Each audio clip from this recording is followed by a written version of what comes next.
that's translating for those people that are on Zoom. And so then also remember to keep any side conversations to nil, just because they pick up on the owl and it makes it a little bit more difficult for the translator to hear. And if you can please set aside any electronic devices so they don't interfere with all the other electronics we have going on. All right. We're recording, Simona.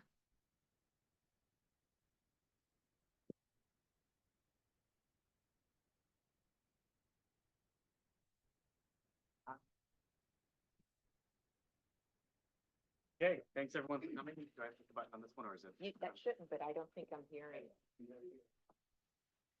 All right, how about now, folks? there Can we hear? go. There we go, perfect. Okay, everyone, thanks again for coming and being inside the air conditioning, much nicer in here. So let's kick us off. We're just after 5:30 right now, and we'll start off with roll call. So the roll call answer for this evening is today's topic of conversation is really about the facility. So I want you to think about when you walk up to your child's school or the school you work at, the school that's in your community, give your first impression about what the physical makeup of that school is. It's well kept, even though it's an older school, something like that. So whatever your first impression is or was of the school that you are closely associated. All right, so Tammy Afonso.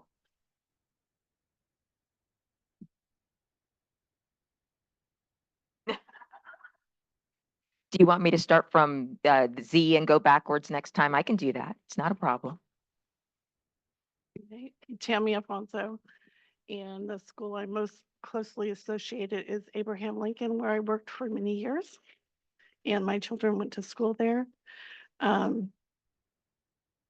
I haven't been there recently. I will need to take and go on a field trip. No problem. Janelle Black.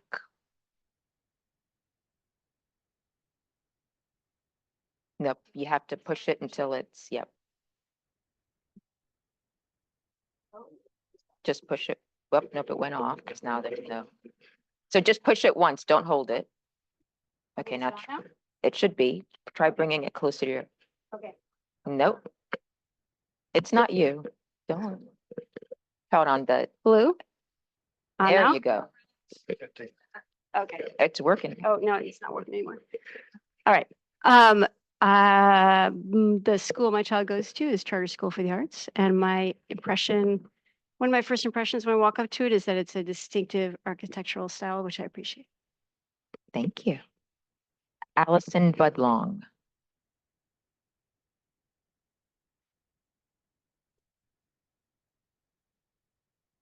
Okay, I'm on. So, gosh, it's hard to pinpoint which one I feel most closely. So I'll go with the one I work at, Santa Rosa Middle School. And life, we have an amazing garden program and just like life abounding in every corner, every place of earth. We have growth and vegetables and fruits, and it's just life. That's wonderful. Thank you. Allegra Ann Bushman.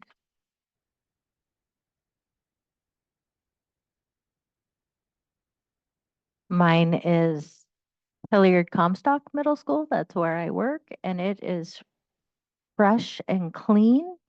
It's beautifully maintained, and it's a wonderful place to be. Thank you. Andrea Correa.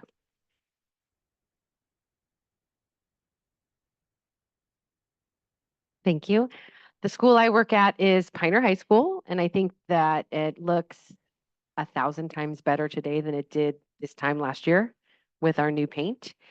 And it looks 1,000 times better than it did 3 years ago with all of the growth that we've had in the quad. And so personally, I'm just very proud of the space, and I think it looks, and we're very lucky that 20 years ago we got a new building on Fulton Road, and it's kind of the thing that everyone sees before they drive into the parking lot, which doesn't look so good. But everything else looks great. Baby steps. Baby steps. Madonna Feather Cruz isn't here yet. Aaron Geary.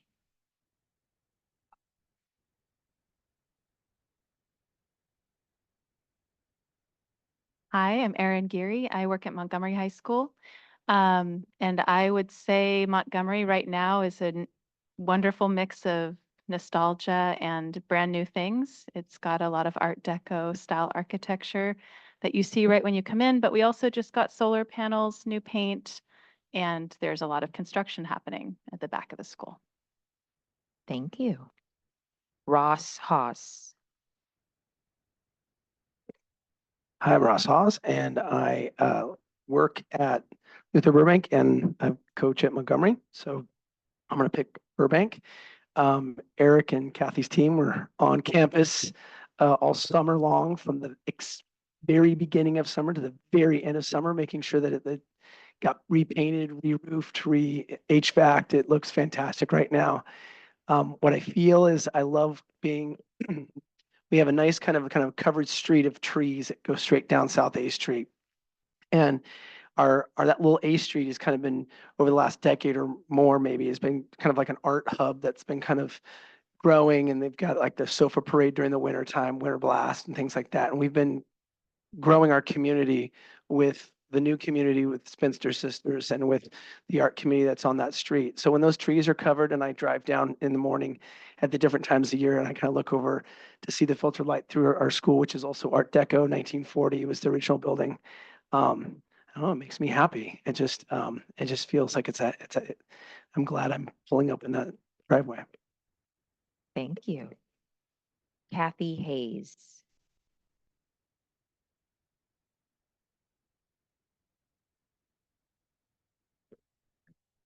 Hello, good evening. Elsie Allen. It's clean, but it's worn. Elsie has not been privileged to get investments like some of the other sites. So it's well kept and clean for what we have, but it it didn't get new paint. It has leaky roofs. So there you go. Thank you. Herman Hernandez.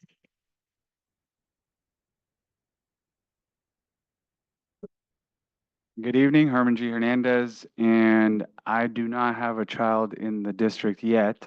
I mean, she's tiny, so she's not old enough to be in the district yet. I didn't go to this district. I went to El Molino and Guerneville School. But I did want to share one time I walked through Georgetown University and I went into their library and I felt like I was in Hogwarts. But that made me realize it made me think, how cool would it be to go here? There was so much history and it instilled like pride in me, even though I didn't go to school there. I just felt like the people that went to school there had such a unique experience to get their education.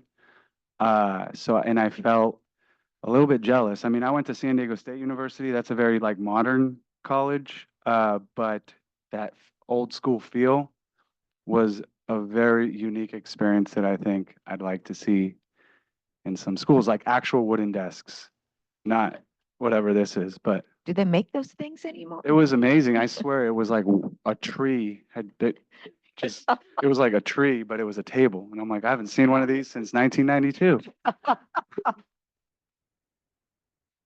All right. Thank you. Anna Valle Hope.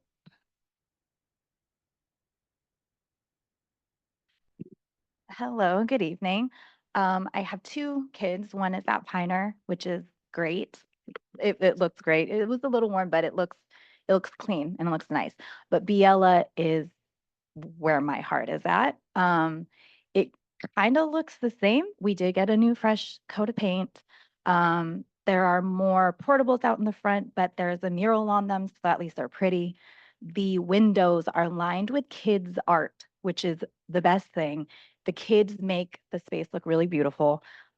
We literally still have the play structure since I went there like in '89. There are talks that we're gonna get a new play structure, so that's cool. Blacktop, that's cool. Their garden is great. My kids bring home everything from the garden all the time. Biella looks clean. It looks good. This new fresh coat of paint kind of makes it a little nicer, but it's a great space. Thank you. Catherine Howell.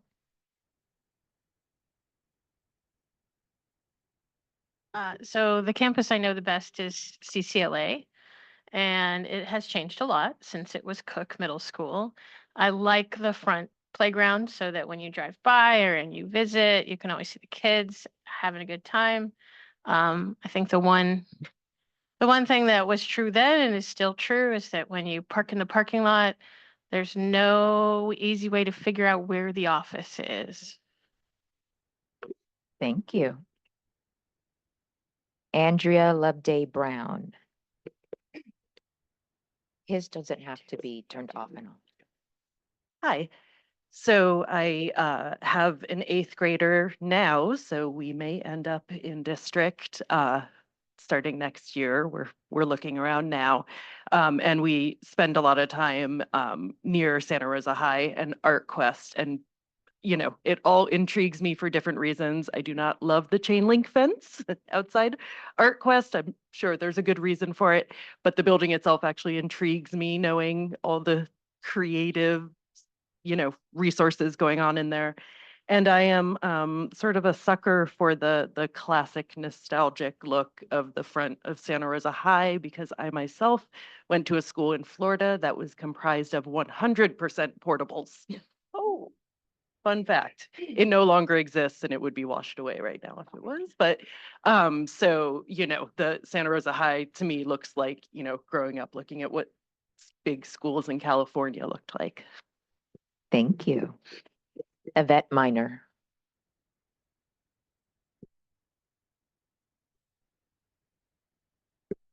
Good evening. My name is Yvette Miner, and I have a student at Santa Rosa High. I've been there 11 years with my children, and this is my last one. Thank you. Thank you. What I like about Santa Rosa High is old school meets new school. So you can see the vintageness with the buildings, but then when you go and you see solar panels, and because it celebrated its 150th year, we've had quite a bit of upgrades to the school, which are absolutely wonderful. And so I feel for those that are not getting the upgrades, but when they do come to your school, they will be fabulous. Thank you. Melissa Stewart. Good evening. My name is Melissa Stewart. I'm the executive director at CHOPS Teen Club. So I feel connected to all the schools, but my own last senior is also at Santa Rosa High School. And I would say it depends on what parking lot you go into. If you go in the front loop, it's magnificent. It's beautiful. I would say historically beautiful. If you go into the Art Quest loop, which my children are Art Quest kids, it's really sad. Even with the, you know, nice vinyl posters and things like that, it's not quite the same. But agreed, the 150th birthday has really highlighted just all of the architecture with the new paint. It's been beautiful. Thank you. Carrie Taylor.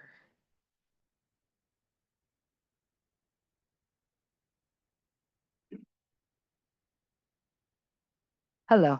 So I'm at Biella Elementary. I work there. I think when you drive up to Biella, like Anna said, we have beautiful murals on the buildings that the parents and the students worked with an artist to do. I feel like Biella is fresh and it's inviting for our students and parents and the community, being we're right in a subdivision. Thank you. Nadia Villa.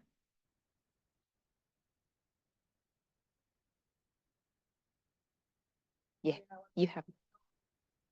Just push it once and it should go green or some color. Now? Yeah. Okay.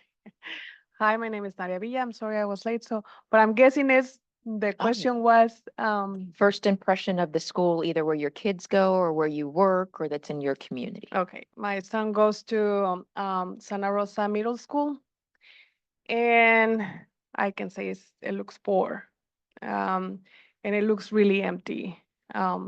It's a big building, and they have big campus, but it's not a lot of kids. That's the side of the story. Thank you. Janine Wilson. Ah. Ben Wolf. Yes, my name is Ben Wolf, and I've got two kiddos, one at Slater and one at the French American Charter. I'll speak about the French American Charter. Have been part of that for a much longer time, as the kids have been there since TK. And yeah, the school has not benefited from really any significant investments at all since we've been there over the 10 years or so. And it looks aged. It looks as you'd expect for an old school that has, and I know we're going to speak about that tonight, but it has not had investments. What I will say though is it looks very well loved, very well lived in, covered in kid artwork. You come up and you see, yes, it's an old building, but the windows are plastered with artwork, and you can see that the kids love it there. So that's definitely on the positive side. Thank you. All right, we have a quorum. Okay, so we'll move on to the next item here, which is selection of a new vice chairperson.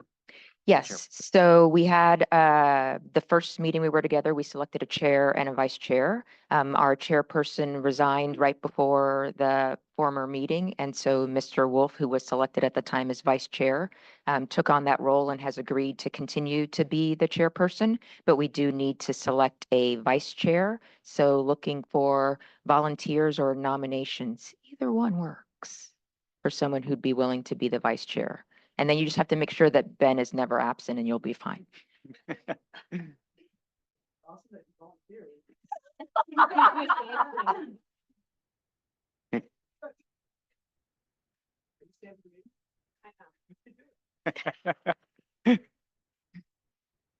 I'll second Allison.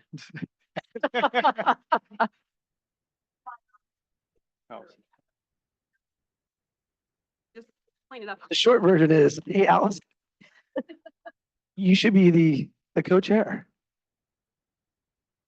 What do you say? I'll accept that, I think, nomination. Official nomination, official acceptance. Sure. I mean, I think people have to decide. I was gonna say, are there any other nominations? No? All right, I'm assuming all in favor, raise a, Right. perfect. Thank you very much, Ms. Vice Chair. Thank you, Allison. All right, next item on the agenda is the review of the meeting minutes. We don't need to vote on it though, do we? Right before that, there is the group norms sorry. parking lot. No, it's okay. This is your opportunity to review the group norms. We did discuss as if there were a time when we needed to add to the group norms, we would consider doing that. But also during this time, I want to give you an opportunity to ask any questions that you may have thought of after the last meeting. I myself am a person who likes to sleep on information overnight, and I wake up in the morning with all kinds of questions. And so at every meeting, we will do this, and your ability to add to parking lot type questions. We may not be able to answer them tonight, but add them to future agendas. So is there any question that, as you thought about the last meeting and the demographic information, that it was like, I wish I had asked this? And just know that this is your opportunity to do this in the future as well. Yes.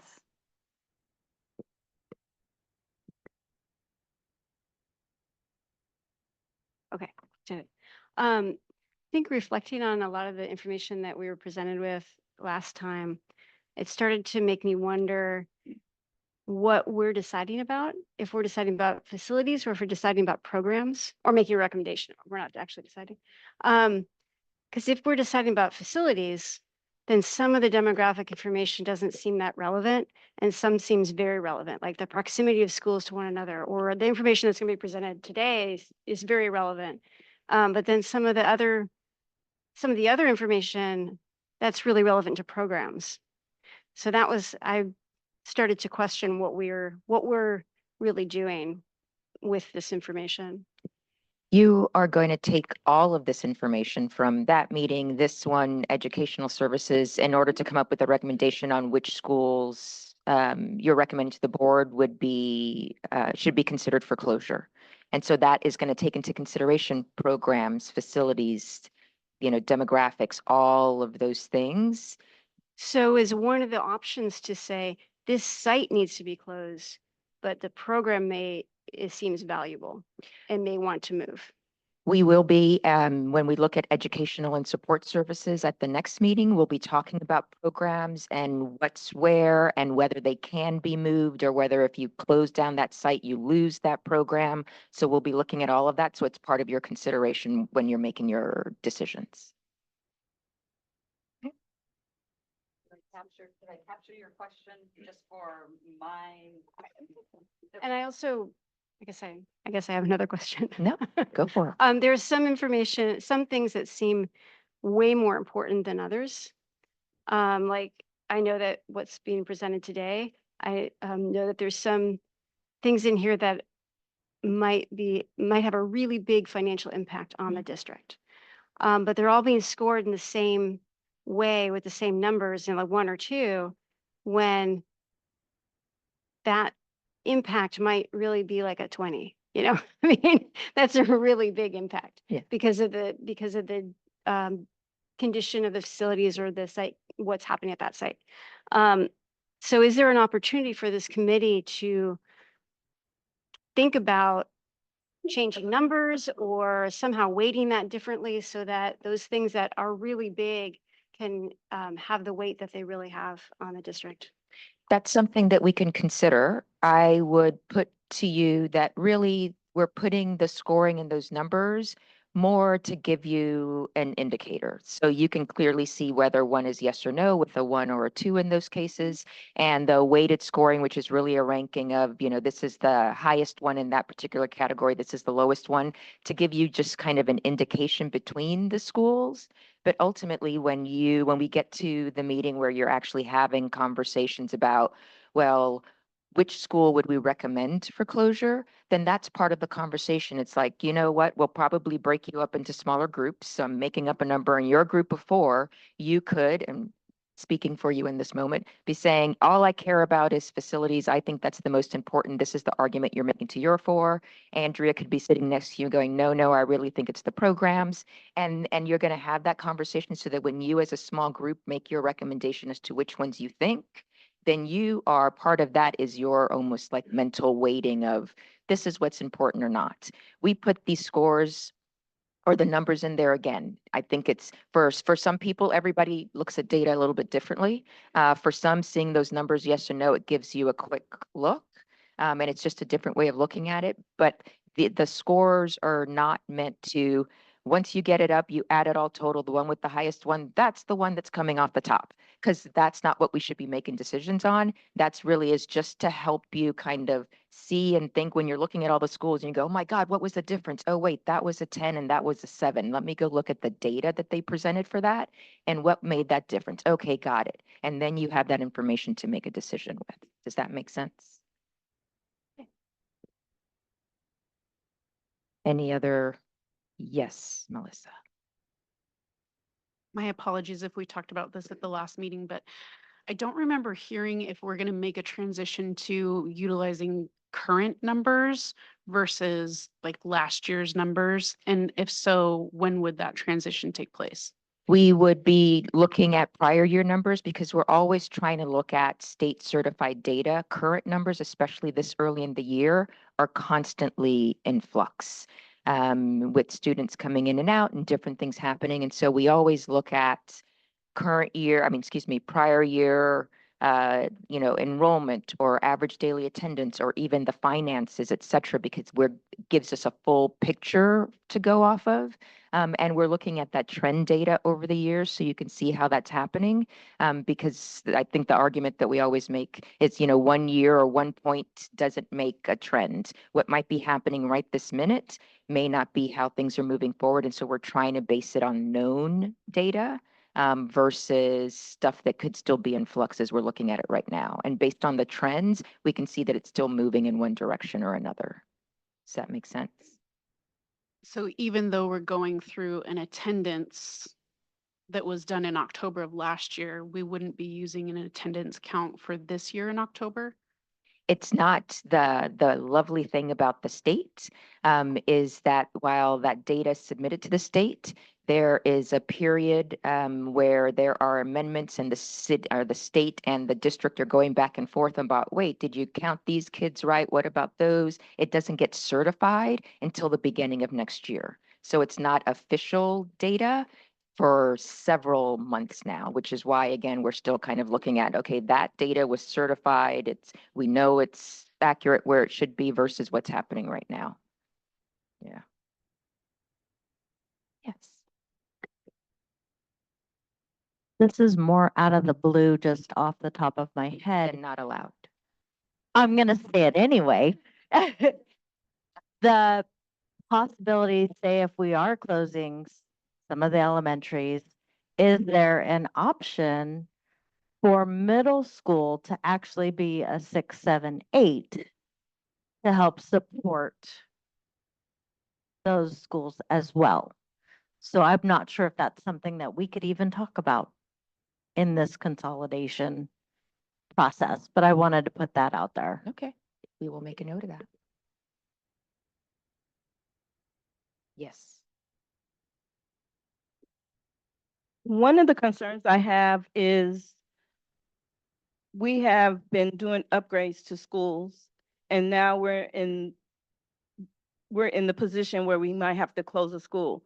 So it's like we're spending money and possibly can close schools that already had some upgrades. So how are we gonna look at that in the scope of things? And then I'm looking at the charter school where there's information on what needs to be done at the charter school, and then like the French school, there's nothing there. And so I still wanted to make sure that we have an opportunity to look at the charter schools to make sure that it's on equal footing with all the rest of the schools. You're looking ahead. We're looking back. We're going to get to that. We will. Any other? All right. Okay, now we can move on to the review of the minutes. Do we need a vote on these to approve? Nope, Just any, okay. anybody had any questions, any edits, any? No?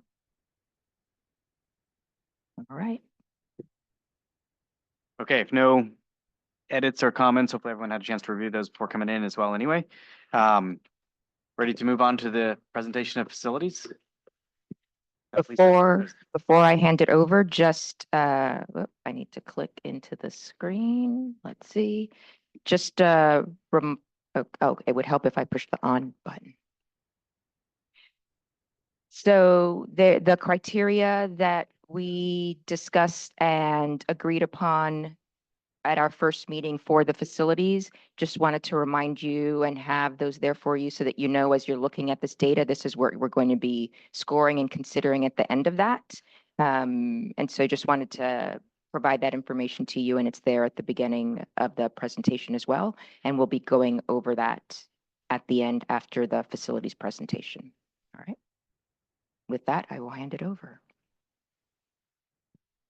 Thank you. And this evening we have, excuse me, here sharing information with us, our Executive Director, Facilities Maintenance and Operations, Eric Oden, as well as Aaron Jobson with QKA Architects. I'm not going to attempt to say that. Thank you. Thank you for having us tonight. We're going to talk about facility needs and planned investments first. So again, I think is a Q&A just as things come, or do we wait till the end? Okay, whichever you guys want. You guys shout them out as you need it. Okay. Oh. Good. Yeah, it's Okay, maybe it's not.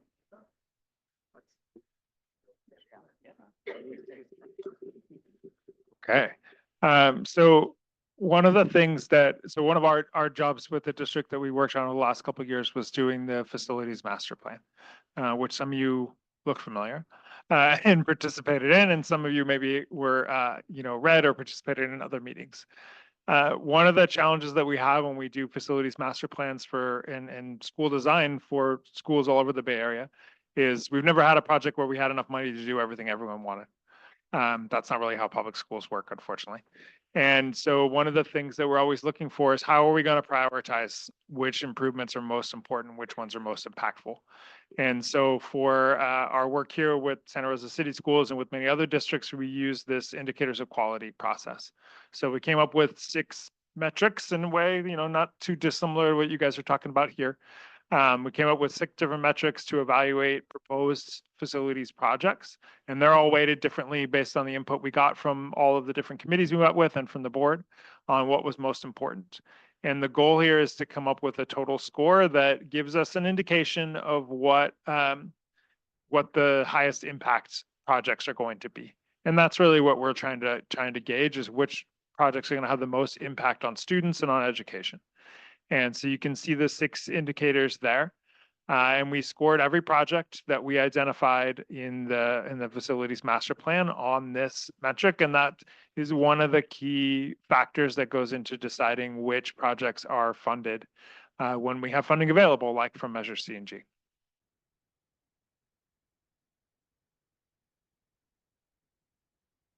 Oh, great. So, might need my glasses on for this one. So you can see here by the chart, this is for elementary schools. Again, facilities needs versus planned investments. So the blue, as indicated in the chart here, the darkest blue is what was identified in the IOQ score of highest need, followed by high, medium, and low. And then in orange is the implementation planned dollars to be spent at that site. So as an example, you can see Abraham Lincoln has a highest need of 10,295,000, and the actual implementation plan total is 10,200,000. Boy, it was pretty close. The look here is to try to figure out with as Aaron mentioned, the bond dollars will never equal what is needed in the district. So we try to start to get to that dark blue highest and try to get as much of that done as possible is the idea here first, so that the school can start to see a real improvement. And we move on to middle schools with the same slide. You can see here that, again, we're trying to knock off as much of the highest need as possible, given dollars available. In this case, as we get to some of these larger schools, the need is so much larger that there's just not going to be enough money for everything. So in this case, at Slater, their highest need was 11 million, but their UIP total is over 23 million. So it will cover all their highest needs and get into the high stuff as well. Yes. I'm wondering how the UIP total was determined for each site.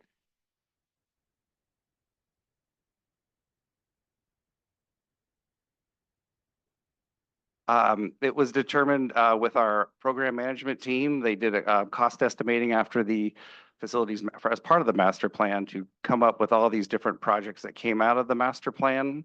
And those were cost estimated with escalation over a period of time. So, which is what gives you those are the totals we're working off of.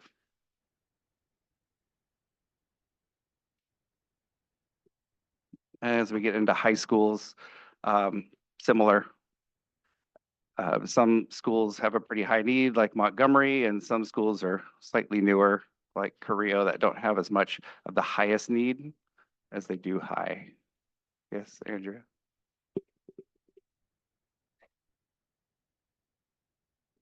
Just regarding the template here, you have it different than the other schools. So elementary and middle go from UIP, then highest, high, medium to low. And for high school, you have it UIP, low, medium, high, and highest. So that we just didn't catch that they sorted the spreadsheet differently. And then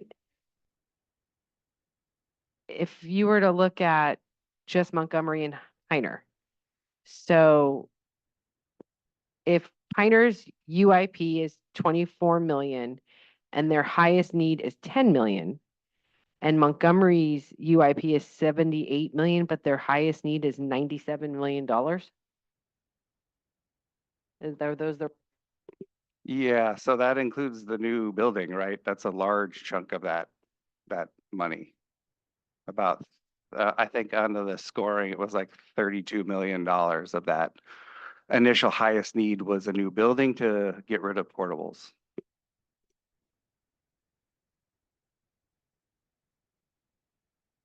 Okay. You got it. And then as we go into charter schools, CCLA is by far our largest school, therefore it has the highest amount of need.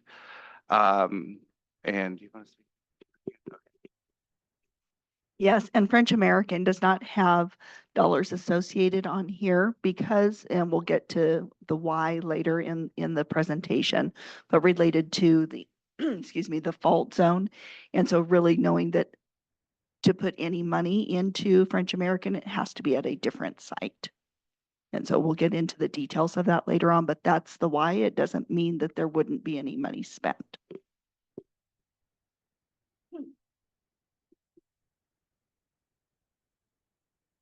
I'm sorry to ask another question, but just to clarify, the UIP allocation is the idea of what you need to get done at your site, correct? Or is the idea of what the district has allocated under the measure for your site?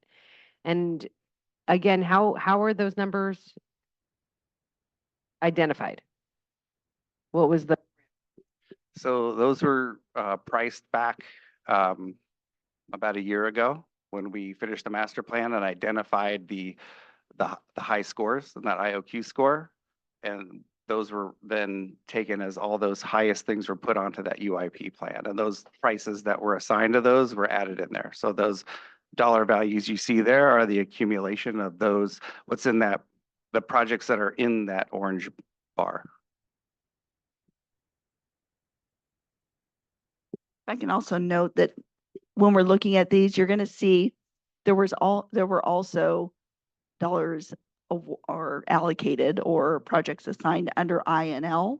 So you're going to see that information later. So you might see some schools that it's like, this school doesn't have as much identified. That's maybe because they received more under INL. And so it's really trying to take a look at what the needs are and making those adjustments as we go through. And you also have to keep in mind, just in general, that the district has a certain amount of bond funding. And even if you just broke down that highest need, it doesn't have the full amount to be able to cover all of those. And so looking at, what projects cost, which ones can and can't happen. So that's why like the UIP and the highest aren't exactly the same number. They're trying to cover as many of those projects as they can. I think I'm just having a hard time understanding how, like at Ridgeway High School, the UIP is 18 million. There is no low. Medium would be 26 million. High is 5, and then highest is 1 million. So how does it go down? If the medium is 26, how can the highest need be only 1 million? It's not an issue of because it's the highest, it costs more money. It was the projects were determined to be of high need. So making it up, because I don't know, a roof is bigger than, more important than a window. Yeah.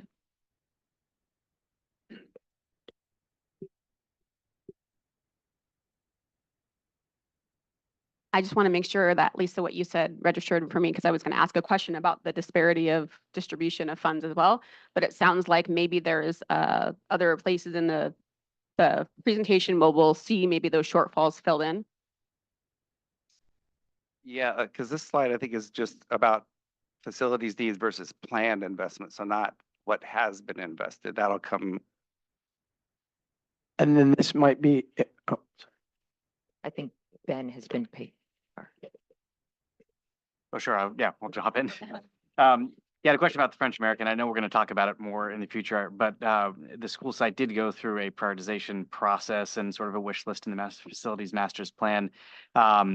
Why would we not put that up there for, had the fault line not been there? We have the request of what the funds might have looked at. And then maybe the follow-up question, sorry, on this, and this might, you can punt this to later as well. Looking ahead in the deck, there's multiple school sites that appear to be in the same AP fault line area that campus is in, and yet those schools have needs reflected in here as well as UIP. So I'm not going to spend a lot of time right now on it. We'll get to it later, but there were adjustments to the AP zone And so there will be things that we need to look at and consider moving forward versus what happened prior. And with French American, because we know the site would need to move, if it's moving to another school site, there would already be dollars essentially associated, at least planned out, included in the CNG funds, depending on where it was located. So my question would be, and it might be answered later, so I apologize, but so we're looking at everything that's now, and then obviously we're all here to reduce our footprint of schools by however many. So let's say, I'm pulling a number out, 3 schools are not going to exist soon. So they have money associated with them for these. I'm assuming there at some point we would also throw that into the mix, is that especially when we're looking at closing sites, that if there was projected money, bond money that was being allocated to a site that then now is in question of, well, what do we do with that site? Then what happens with those dollars, and what happens to that bond money? Is it go through a new process of allocation to sites that are remaining open and that I would guess have the highest need, or the discrepancy between some of the bar graphs, or how does that work?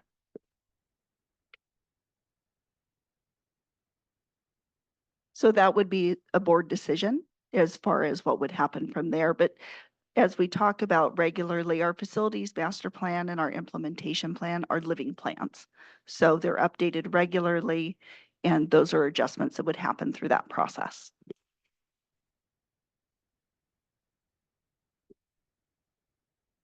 My question has to do with inflation and the way how much things cost to be built. So even though we have this plan now and it takes forever for anything to get built, how can we ensure that everything will be covered? So when we look at the highest needs for the different schools, how can we ensure that the money that we have allocated today is going to cover the cost of what we're going to try to do with the schools? Does that belong here? Yeah, yes. We did take into consideration when they were pricing it, that those escalations that would happen over the years, right? I think they planned out for an 8 to 10-year bond, so they had to factor in a percentage every year. So we did put together like a mock, this many projects per year, and then you start escalating costs to help cover that cost in these. So it shows it.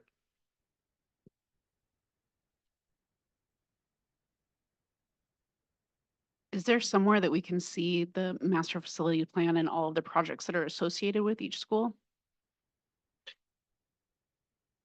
Yeah, they both live on our website, the master plan as well as the implementation plan. I think they both went to the board as part of the facilities presentation at the second August meeting as well.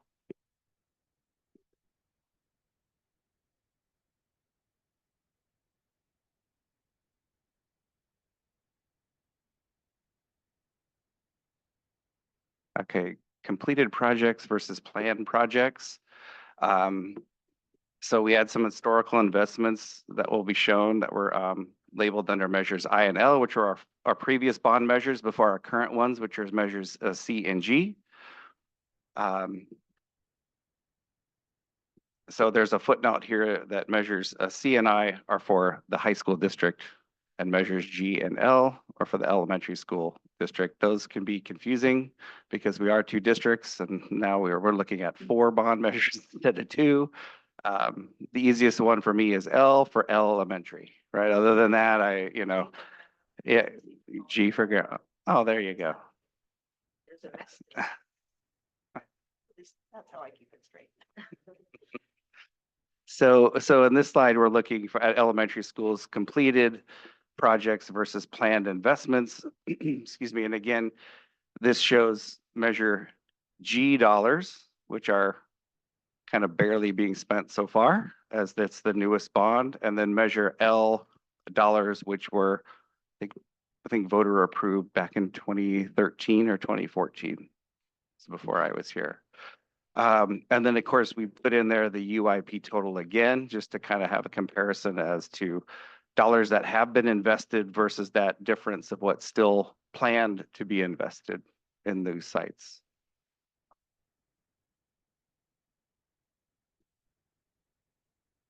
Oh, sorry. Go ahead. Just about Measure L dollars, have those been fully spent or is there still money on those projects? Yeah, as of this last summer, we were able to wipe all those out. We used up all those funds. So Measure L is. Yeah, just clarification, the UIP totals on here, is that just the highest priority bucket? They don't, the total amounts don't line up with the prior one, so we're just clarifying if that was just a portion of the UIP. It should be the implementation plan total. Felicia, I don't know if you could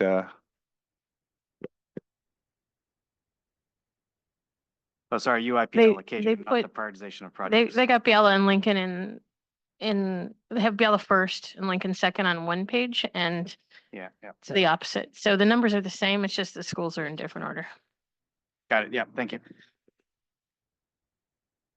well, there you go. Initials versus full name. They're just flipped. Yeah. Yes, it should be the UIP total, just like you're seeing in the other, but if a couple got swapped, but they still line up here as far as the total number for Biella. So, Yeah, they're just the orders. yeah, different order.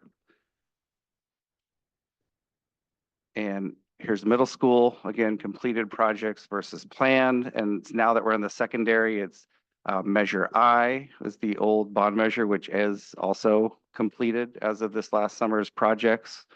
And Measure C had to take over our last summer large roofing project. An HVAC project was at Rincon Valley Middle School. So you can see that's why Measure C funds actually had to go to take the bulk of that project because there was not as much Measure I money left over there.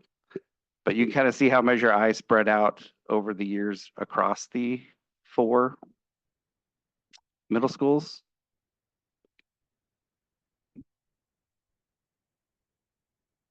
Do you have a breakdown of the actuals under Measure I for the schools? So what did that money cover? I know most of it's like HVAC and things like that, but is there an actual list of things that were provided with that funding?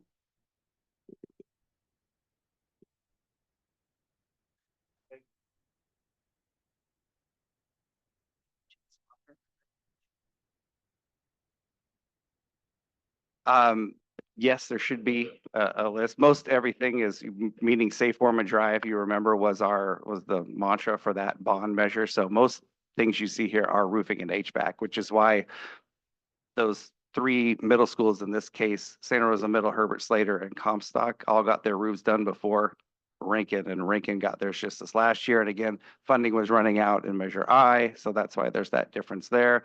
And I can tell you, short of some signage, that's pretty much all roofing and HVAC dollars.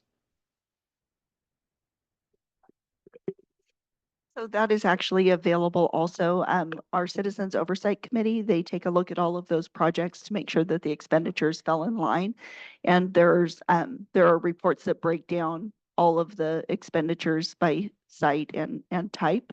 And that was presented to the board, I believe it was in June, was for the prior year. So for this last year, that will be at the end of this year after we have our audit.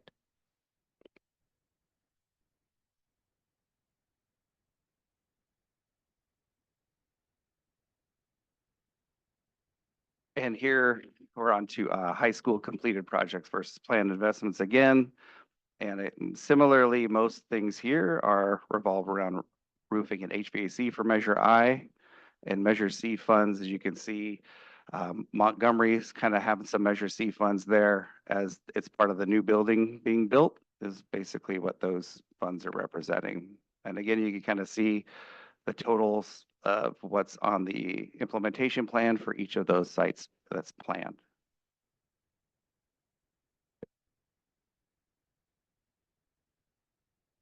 And last but not least, charter schools completed versus planned investment. You can see that Measure L, this is a kind of a hybrid, right? Because CCLA is a secondary school site. it's in the secondary district. It's not in the elementary district for bond dollars. So Measure I and Measure C are the ones that are going to be for CCLA, why the other charter schools are in our elementary district and are part of Measures L and G. And Charter School for the Arts, I think, had some buildings built back, this is before my time, but it's part of Measure L.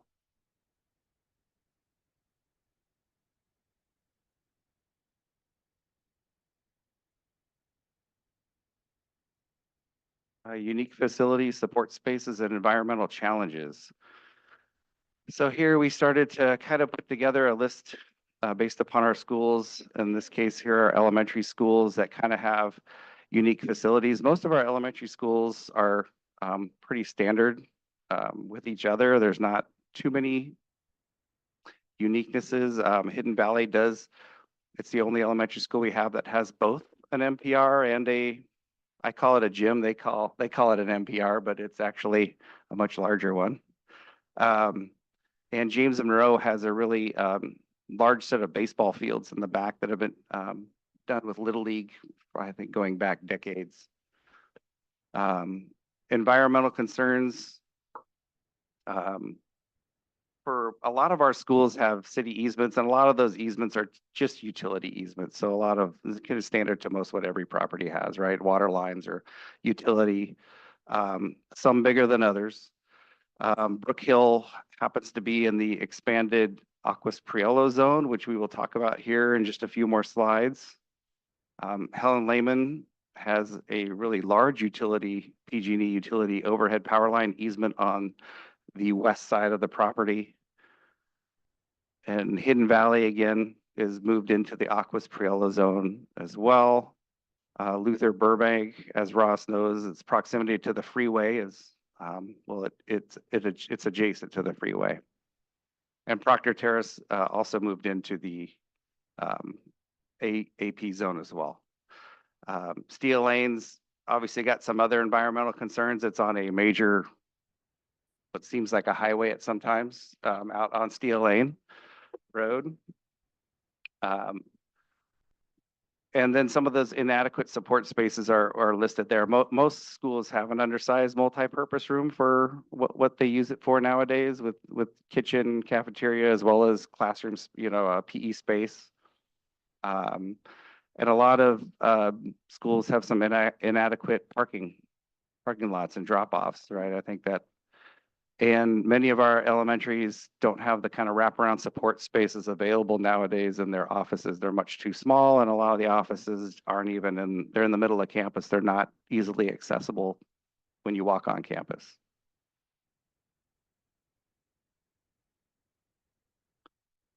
Middle schools, not too many unique facilities in a middle school. Hilliard Comstock has some environmental concerns as far as with the city of Santa Rosa.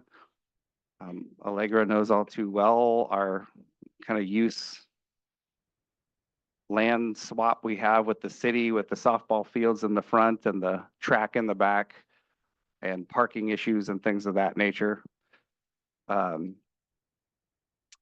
We have inadequate support spaces at a lot of our schools due to the offices being, much smaller back when those campuses were built for the types of services we provide nowadays. So we have some inadequate parking and drop off as well, and some overcrowding of drama and PE.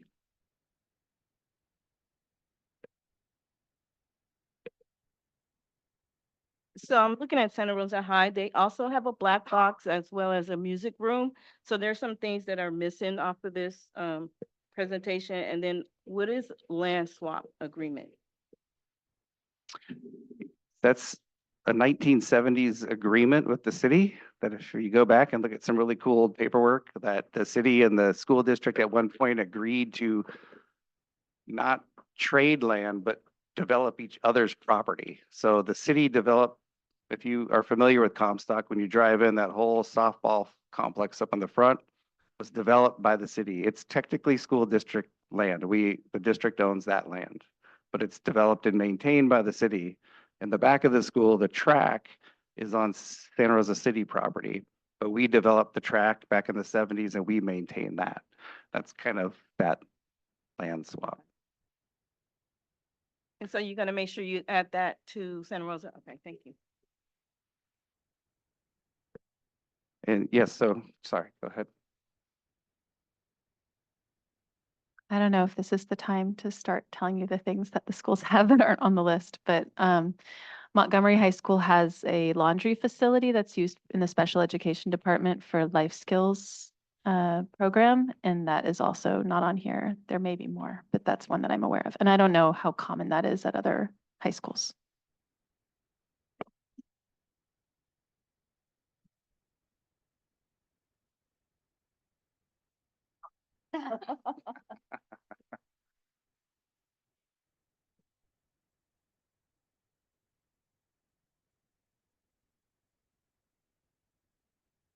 Okay. Two small questions. I'm just wondering if any of the schools have any issues around ADA compliance, and if that would be reflected here, or if that's in the larger facilities plan that we could access separately. And also if any of the schools have are not in compliance in terms of bathroom accessibility, that there's non-gendered bathrooms that are unlocked and available at each of the school sites. The ADA, some issues that we do have are in the master plan and part of that highest need score, as well as the bathrooms, right? So all access restrooms are a big part of the master plan for secondary sites. But all of our schools do have single-use bathrooms that are gender neutral and required to be open to all students. But that's a site, I can't speak to each sites, but I will say that they are available at every site. And if I can just thank you for the reminder that actually the items that we have on here, there's a reason the black box wasn't included in facilities, because those are not things that are not, they can be recreated versus a complete construction of something that can't be moved, like a barn or an auto shop or the Spark Center. So that was why, in consideration of those, not saying, yeah, it's a portable versus that was the black box is in a portable, not in a permanent building. So just thinking from that perspective. It was the reason I think we didn't put some of our quest on there is because it's in portables, which is part of the reason to that part of the district master plan is to eliminate all portables, right, and build real buildings. Yeah, the black box is not a portable, I don't think. It's a modular building, yeah. Is it really? Okay. Any other questions? So high schools, again, there are some a little bit more unique facilities at high schools. Like as was mentioned, Pioneer has the Spark Center, which is a really cool building. All of them have city easements as far as utility easements on them. And of course, there are some definite inadequate support spaces. Ridgeway doesn't even have a multi-purpose room at all. All they have is classrooms, so there's no real gathering space for them. There's some challenges at Santa Rosa High with locker rooms for the girls there. There are some definite insufficient restrooms and outdoor covered eating areas at some sites as well.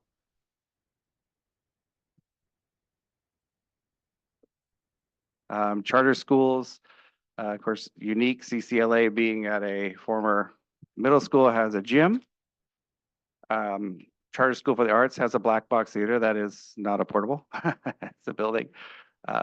And they have arts and science classrooms that were built that way back with Measure L funds. And there are city easements on Cesar Chavez. French American, of course, sits and has been in that Aquas Priolo zone for some time now as part of the environmental concern. And I'll pass it on to Aaron. Okay, I get to talk about the earthquake zones. So the Alcos Priolo zone is a mapped zone by the California Geologic Society that looks at areas that are susceptible to a specific type of damage from earthquakes. And there are regulations in the building code that restrict construction of many types of facilities in that zone. So it's something that we reflected in the original master plan we did back in 2015 and then updated here as well. The first bullet talks at the top talks about how those maps were updated at the end of 2023. That's actually when the preliminary ones came out. The final ones didn't get published until February of 2024. So actually after we completed the master plan, just after we completed the master plan, they managed to update those maps. So originally just the Santa Rosa French American school was in the map, and the other 3 schools you see on this list were just outside of that zone. But they update those maps periodically based on additional information about where they think earthquake fault traces are. And that update did change things pretty significantly for Brook Hill, Hidden Valley, and Proctor Terrace. So as you mentioned, those will be updated at some point in the future as we revisit the master plan and make those kinds of updates. Yeah, sure. So the way, and we had kind of a pretty lengthy conversation about this a couple of times with the French American community, as Ben remembers, and you know, the way DSA treats that, DSA, the Division of the State Architect, is the agency that regulates all public school construction in California. So all of our projects get permitted and reviewed by DSA, not by the city of Santa Rosa or the county or any other local agency. They take the earthquake safety of school buildings very seriously, and school buildings have to meet a higher standard than other commercial buildings. Not quite as high as hospitals, but just below that.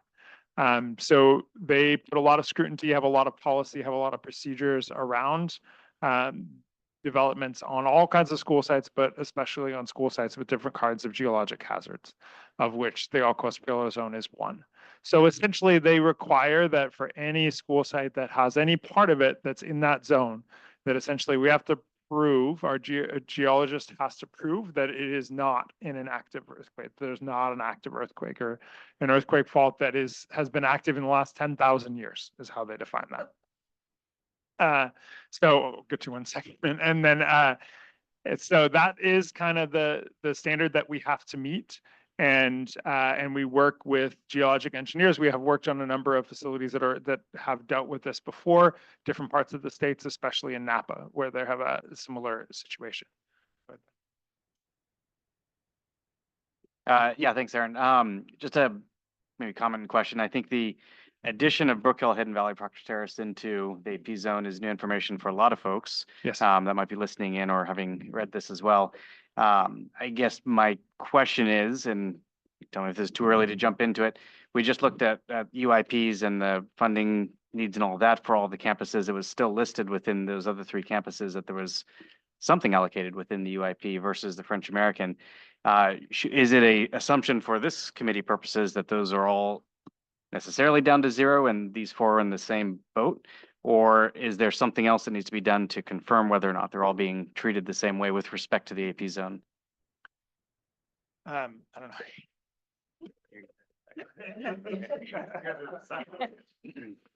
I would say that at this point, we haven't determined, so we know that the zone for French American goes through a majority of the campus.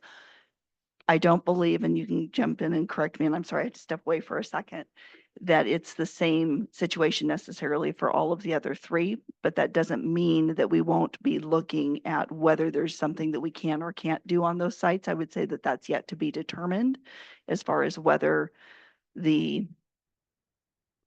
how much, if anything, that we do at those sites going forward. And part of that will be dependent upon the outcome of these conversations in this committee as well. Yeah, so I think part of it is it's new information and they have to do further investigations. And so for what we have right now, we're including those expenditures, et cetera, as we're looking at the information. But I think it's something that all of you, when we get to that consideration stage, can keep in the back of your minds of, oh, these are ones that maybe it's in these situations, they might rise to that level and we might not be able to build, but they just don't have the information yet to say that definitively one way or the other. And sorry, just a follow-up question if I can on that. So maybe it would be useful for us as an overall committee to have some guidance with respect to how to handle that. Because, for example, if we made the recommendation that some other elementary schools sites might be closed, and then after the fact find out, well, actually all four of these are in the boat where they all need to be closed, then we've made different recommendations. So maybe some guidance as we get to that point in here as to how to handle that aspect of the unknown here, which could be significant impact. That makes sense.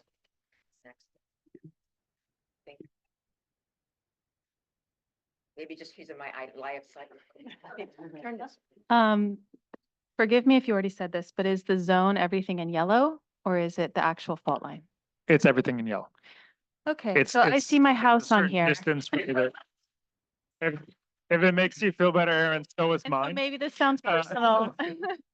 I think most houses in California are near some fault line. Exactly, to put it in, I just want to understand it more in context. I live across the street from the French American Charter. And I purchased my house 10 years ago, but they never told us, oh, you shouldn't buy that house, build on that spot. And also Memorial Hospital is in this zone. Mhm. So I'm just trying to understand how unusual it is and why they can't build. I mean, when was the last time the Rogers Creek Fault shook? I don't really know. Thank you. I don't know that off the top of my head either. My house is also in that zone, so I understand. And it is, part of that is the regulations are different for schools than they are for our houses. And they should be. And, I think that's part of the consideration and part of what governs that. They're different for hospitals too. And there's a lot of investigation required to verify exactly where fault traces are and what can be, what restrictions there are on construction on any one of these sites. Because the French American site has been in that zone for a long time, there has been a lot more investigation in and around it. So we have a lot more data to come from, and we had the district paid for a geologist to review that data and give a recommendation on that. And none of that has been done for the three sites that are new because it hasn't been updated for that yet.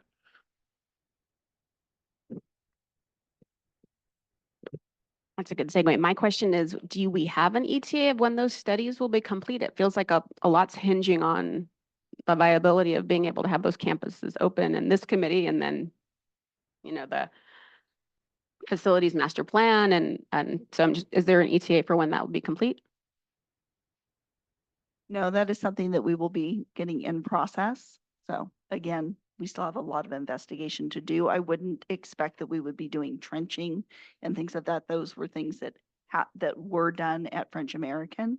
So as Aaron said, over the years, we've had a lot of time. We've had a lot of data there that we just aren't at a point of having that same level of data collected and probably won't get to on some of the others because of literally the trenching that has happened because of some other projects. So that's something that we have to determine is how detailed, how far. So preliminary investigations. That investigation involves a trench being dug 12 feet into the ground and a geologist going down in there and looking at it to see if they can. So it's a big undertaking that takes a lot of time and money to just for some context. It's not just a little thing that we can do. Like we said, there had been a bunch of those trenches dug, nearby French American that we could look at, but that's not the case with the other schools because they're newly in the zone and they're in residential areas that there aren't properties that required that in the past. Sorry, can I do?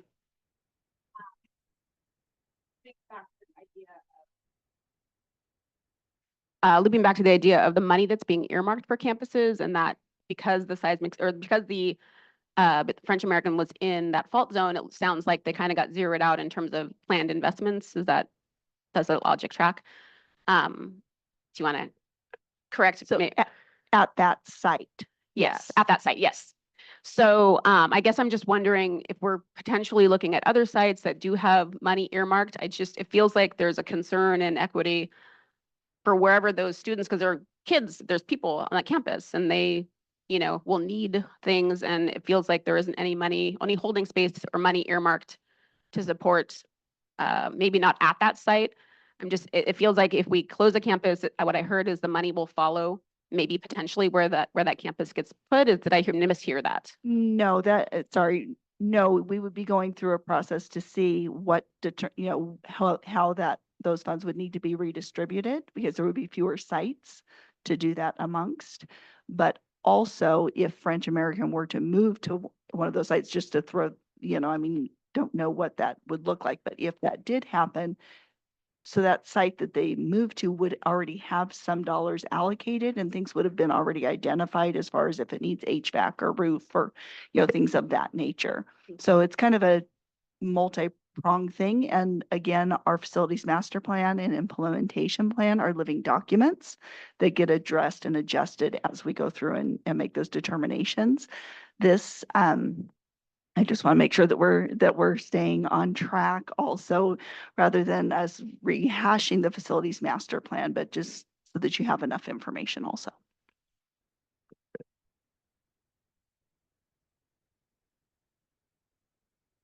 I just wanted to know what concealed mean. They're gonna go through this. Okay.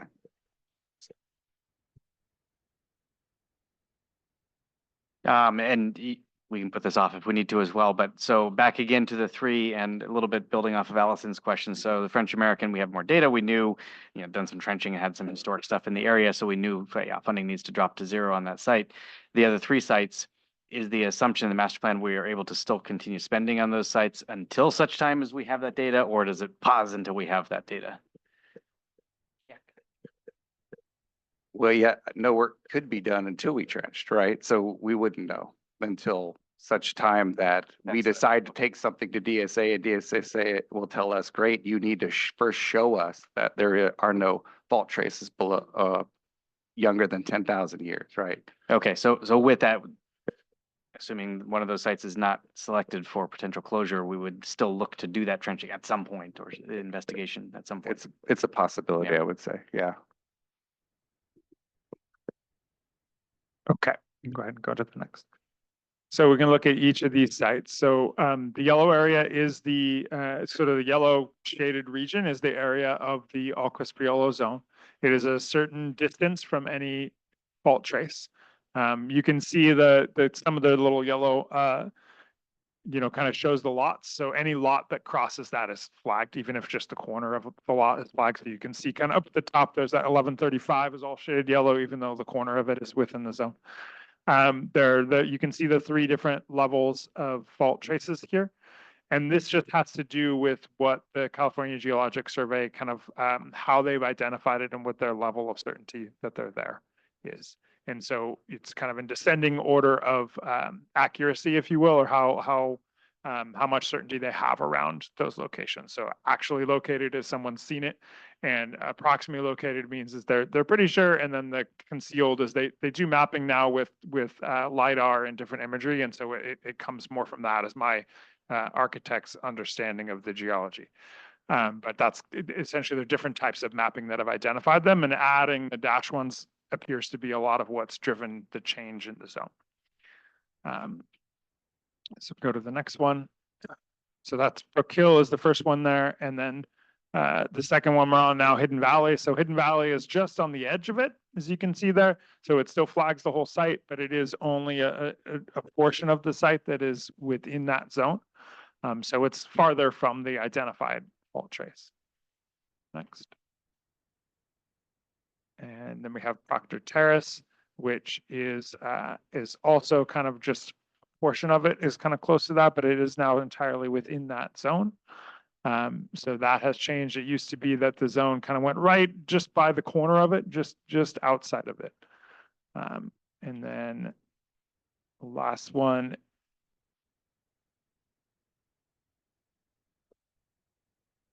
is the Santa Rosa French American, and it is kind of right in the middle of that zone. You can see the fault trace there going along the right side of the school there. And that zone has been expanded further to the east, but it's still kind of right there. It goes through the school.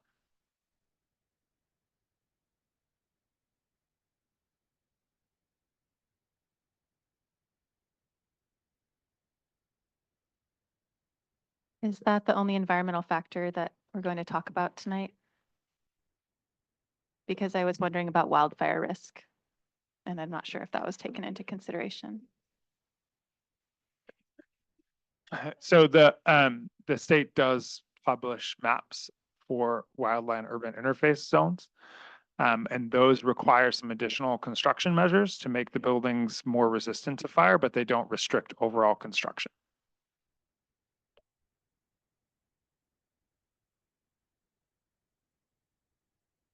Okay, no more questions. We can move on to facilities by school site.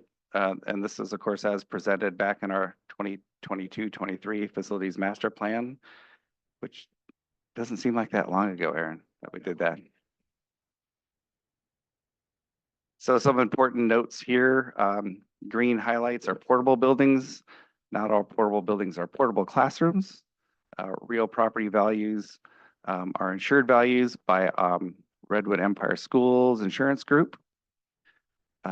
Pending receipt of additional information regarding easements, et cetera, for some sites. And the FIT score is our facility inspection tool, which is required by our Williams Act every year. So you'll see those scores on here. Aaron, did you want to speak to portals and modulars now, or we'll just do it? We'll do them as we go. We can run, we have every school here.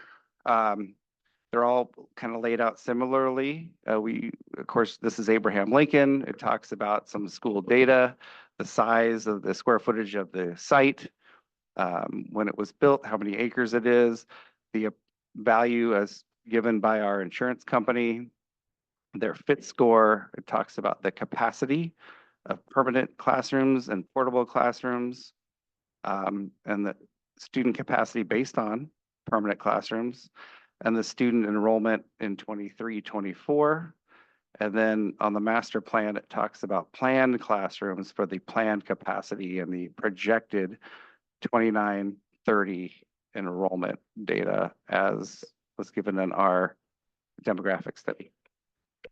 Right, and we did update that to be the low projection versus what we were. So you may see some numbers that look a little bit different than what's online in our facilities master plan. And that's because we were making adjustments based on the change there more towards our low. Yeah, I believe our master plan used the middle numbers for enrollment. So you can see the portable buildings highlighted here in green, and the rest of the buildings are permanent classrooms. Some major needs here. A lot of these are going to be similar. Aging classrooms, campus security, including securing the perimeter between the park, the active park that's next door, portable classrooms, multi-use room is undersized, of course, and some egress and accessibility insufficiencies throughout the campus. This school at Lincoln does not have a playground or a play structure. It uses the city parks play structure, which is on the park property that's adjacent to the school. So that's definitely part of their master plan. So when you say the multi-use room is undersized, is that based on the number of students that projected enrollment or the current enrollment or the number of classrooms? I think it's based upon use, right? I think back in the day, it was more of a cafeteria. Oh, I see what you right. mean. And Okay. now it's used for a lot of things for the So you're saying site. the number of people, it's Correct, okay. correct. You're using it for something different. Got it.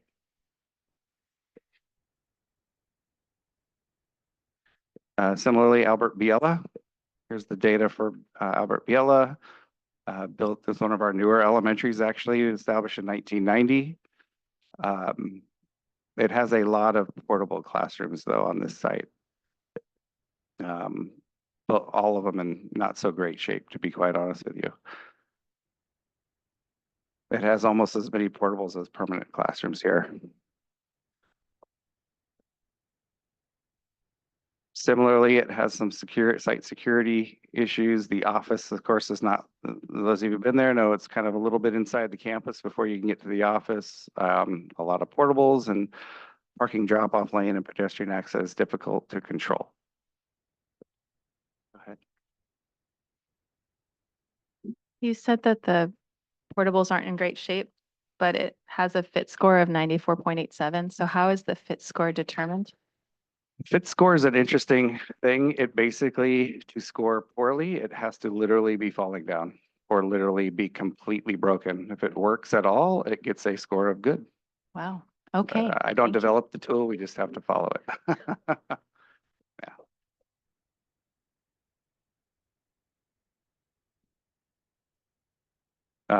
Brook Hill Elementary, again, has actually more portable classrooms than permanent classrooms, which, you know, could present a problem with its new boundary into the Aquas Priola zone. This is an older site from the 60s, but has a newer roof. We did this roof just a year and a half ago.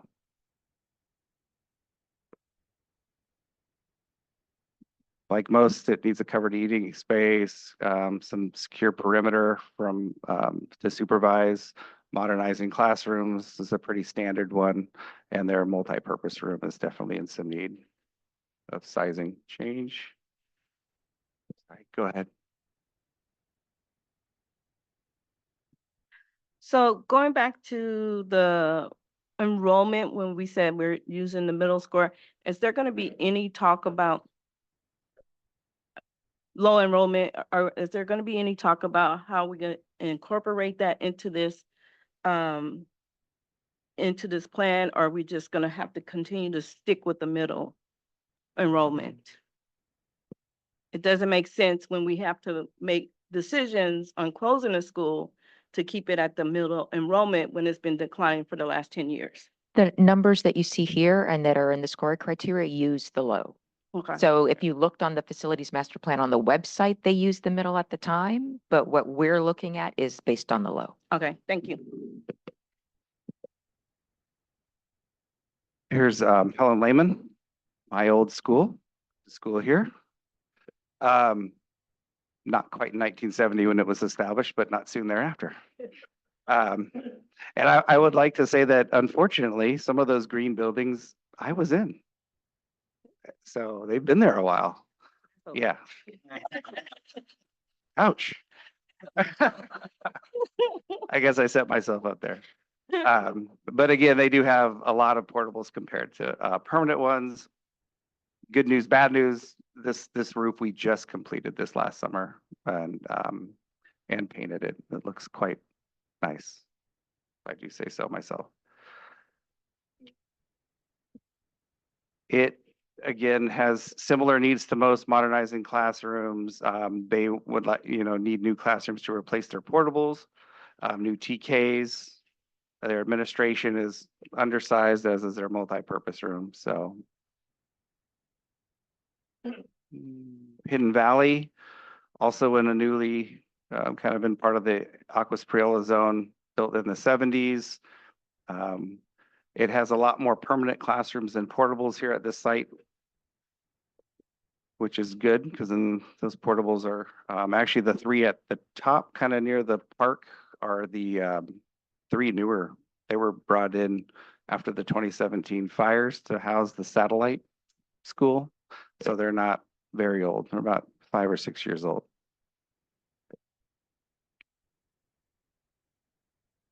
Similarly, shade structure, modernizing the classrooms. Their administration is right in the middle of their campus. You have to walk through the entire campus to get there. They need some TK playground improvements and new classroom buildings for the portables that are in the middle of campus. James Monroe, another school from the 60s, has a decent amount of portable classrooms, all on the north side of campus there. That had a re-roof about 7 years ago.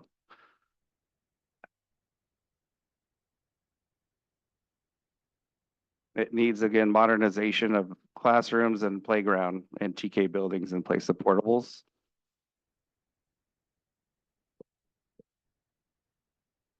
Luther Burbank, built in 58. We just completed the roof and paint at that site just this last summer. I agree with Ross. I think it looks awesome. The whole front of that building is just cool, that Art Deco look. And it has one of the portable classrooms all the way in the back, and that one is in some pretty rough shape.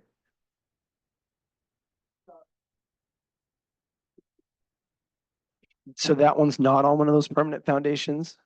It is Correct. totally, okay, it's totally portable. And even though it says 1940 right on the sign above our door, we're not 1940, we're 1958. It's okay. We pulled this directly out of that master plan that QKA wrote. I can climb up on the roof and fix it later. Okay, so it's okay. But that's part of the Art Deco vibe is that I think our old building is 1948. And when I was 1940, and when I was a student teaching there, those weren't there. So those were 1999. Is those tan roofs right there were 99. Okay. Yeah, just a clarifying question. This one also similar question for Hidden Valley. So in the capacity section, it has permanent classrooms of 20, and then in master plan, planned classrooms of 20, but then the student capacity goes from 648 down to 340. Hidden Valley did something similar. It was very similar. Permanent classrooms in capacity, and then master plan had planned classrooms, but then the capacity dropped by half. So maybe can you clarify how that number comes to be? Yeah, for sure. So there's a little bit of history to this in that where under the capacity section, those come from the demographics report. And those capacity size were done earlier and with a little bit less information. They got some initial information from the district. And then the master plan capacities, we started with a similar information set, but we had the benefit of having a bunch of meetings with the school sites to understand more kind of how each classroom was used and identify them and kind of refine those capacities as we go through.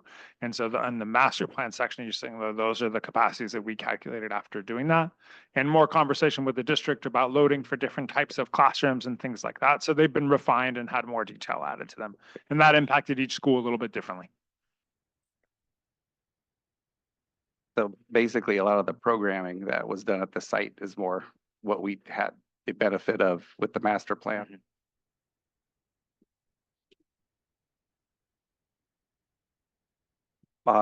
Again, this, like both sites, modernizing classrooms and admin. Again, the administration at Luther Burbank is in the hall. You have to come into the building and pass the kinder and TK rooms just to get to the office. They do need some new kinder play areas, some classrooms as well. Proctor Terrace has a decent amount of portables on this site as well. Again, this one is in the AP zone. Similarly, this one needs new buildings. It has a lot of portables and it needs, all those portables are really old. It needs new TKK buildings. Their MPR is maybe the smallest multi-purpose room on any site. And they have some modernization issues as well.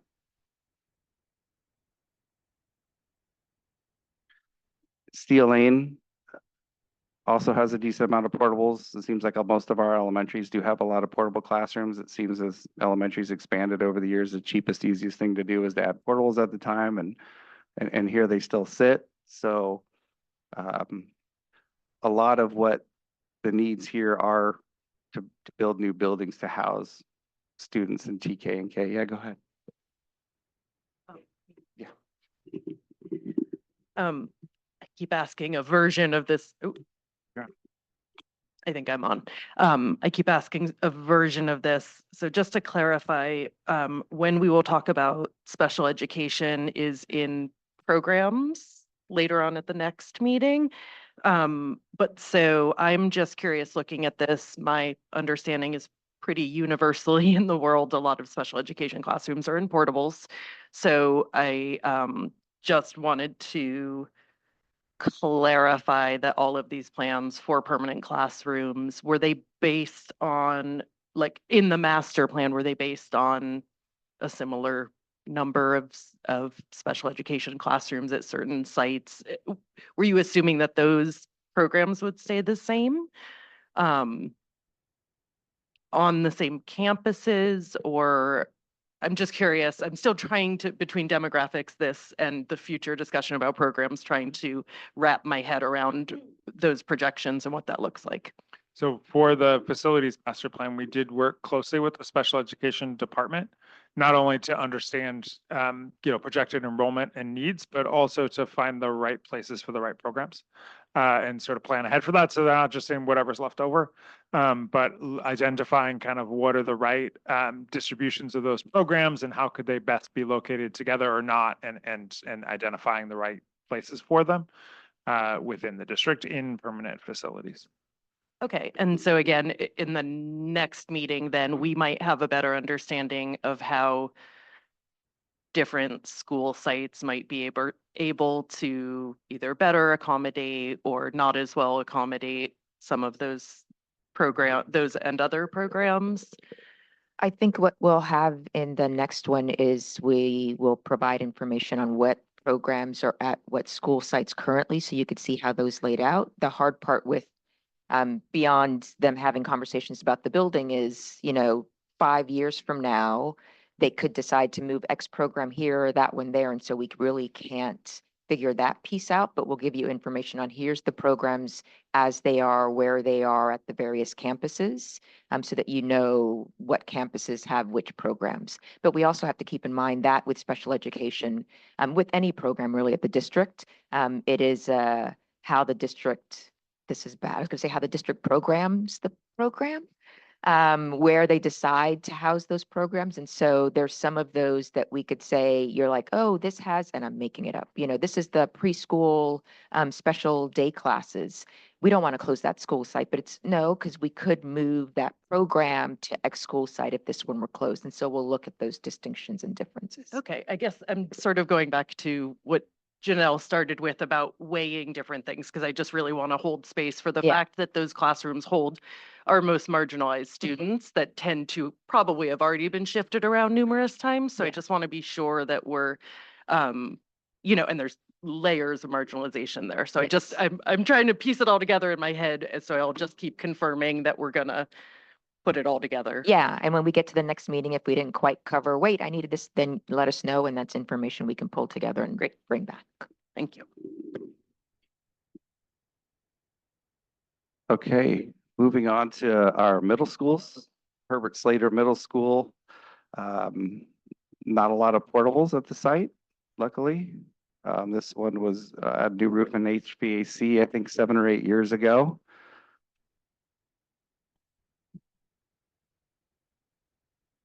A lot of needs of modernizing the classrooms. It is a little dated, an inadequate administration area. And again, you have to go into the hallway of the classrooms to get to the administration area instead of maybe starting there and then being allowed in.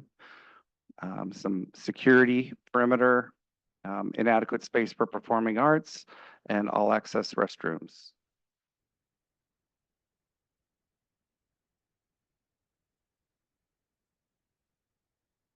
Comstock is a site that I hold close to my heart. I went there.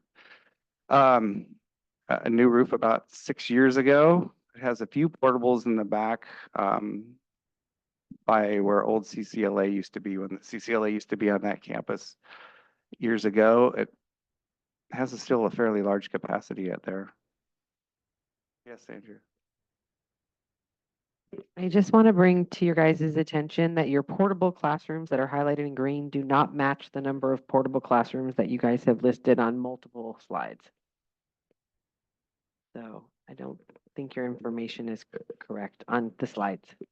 So I think we did look at that very closely, and most of that is that some of those are not used as classrooms. So the green things highlighted are all the portables, and not all of them are classrooms or used as classrooms. So in this case, one of those buildings is, or two of those buildings are used as something else other than classrooms. So we didn't count them in capacity, but they're still portable buildings.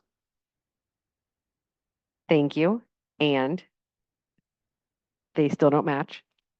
And were those portable buildings counted in student capacity, even if they're not being used as classrooms on sites today? So when we looked at the capacity, and part of what we did to get that calculation is sometimes we need spaces that aren't used as classrooms. We need them to be used as something else. So if they're needed for another use, then we didn't count them as classrooms. A PE classroom on an elementary school campus, we don't load because if the students are in there, they're not in their second grade classroom, but we still need that, so we didn't count that. So it depends a little bit, and that's that kind of going through every room and how it's used and how it should be used and making sure that's done equitably across the sites was something we did as part of the facilities master planning process. That was also a year ago. So some of those things have changed between now and what they were used at that time.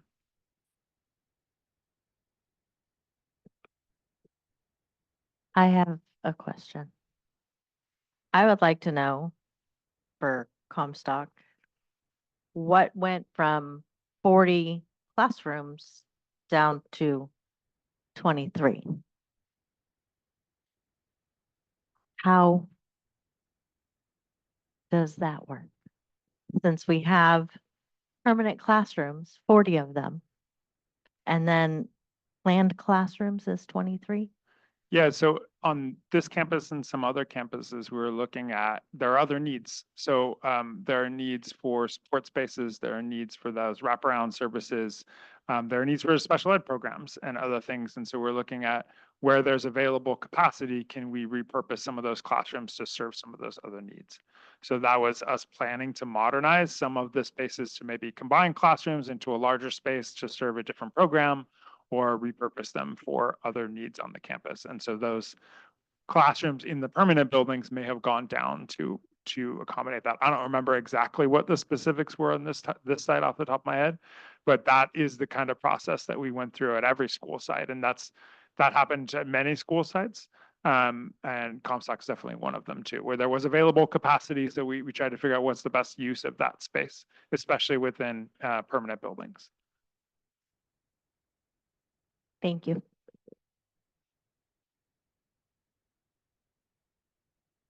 So I just want to clarify.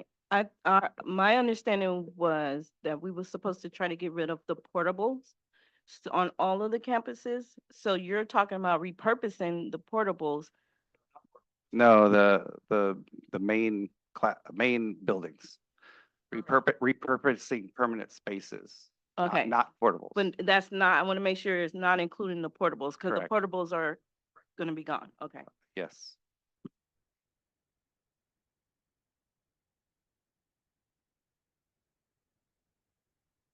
Comstock's needs are similar. Security, it is kind of surrounded by city parks. It needs modernizing and all access restrooms, some outdoor spaces. And of course, we talked about the use agreement with the city at the front of the campus. Rankin Valley Middle School. Just recently, we completed its roofing and HVAC project this last summer. They do not have a lot of portable classrooms. Most of the classrooms are permanent.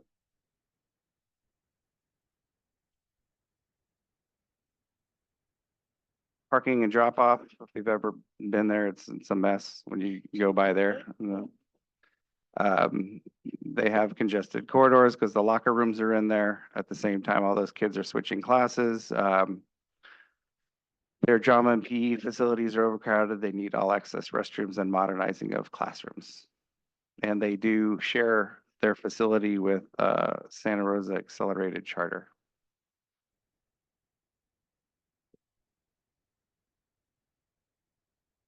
Santa Rosa Middle School. Roof and HVAC were done 6 or 7 years ago. It has a few portable classrooms. We did remove the ones you see in red just this last summer. Yay, some are gone. There are still some left. They wouldn't let me remove. I tried to remove all of them.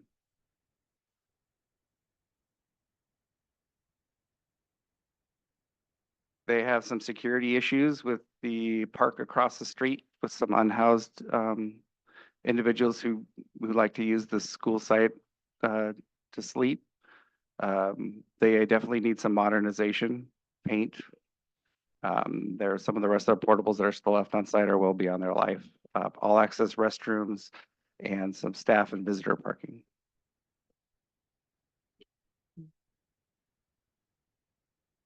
High schools, LC Allen High School. It's a large site, 40 acres, with 175,000 square feet of building. All permanent classrooms. The ones in the back in green are modular.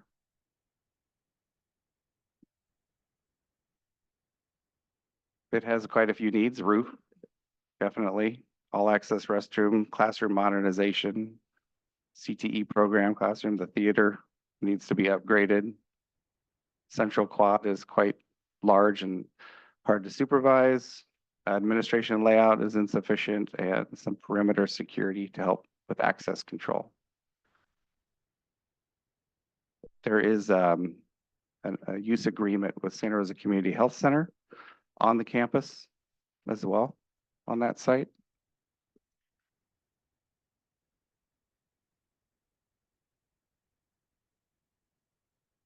Like LCL and Maria Carrillo is a newer site and built in the mid-90s. About 155,000 square feet, 40 acres. It also has no portable classrooms. It does have some modular classrooms though in the back. A lot of what needs to happen there is the all access restrooms. It still needs some roof work done, campus or classroom modernization, outdoor lunch areas like many of our sites actually need, and some electrical mechanical items to be replaced, some infrastructure needs. Montgomery High School has kind of a record-breaking portable classroom. We were able to, thankfully, with the approval of the new two-story classroom building, to remove all those portables you see in red. And hopefully when we are complete with that building, we can remove quite a few more of those green portables up at the top. Its roof and HVAC on the main set of buildings were done about 5 or 6 years ago, I think over COVID. But yeah, this has a large portable classroom site. The gym is also the smallest gym in of all 5 of our high schools. So it's original without any expansion. So that was also on their wish list of stuff. Their performing arts is a little small. Their old classroom wings, they need upgrades to their classrooms, and all access restrooms and some of their outdoor courtyards and areas need improvement as well.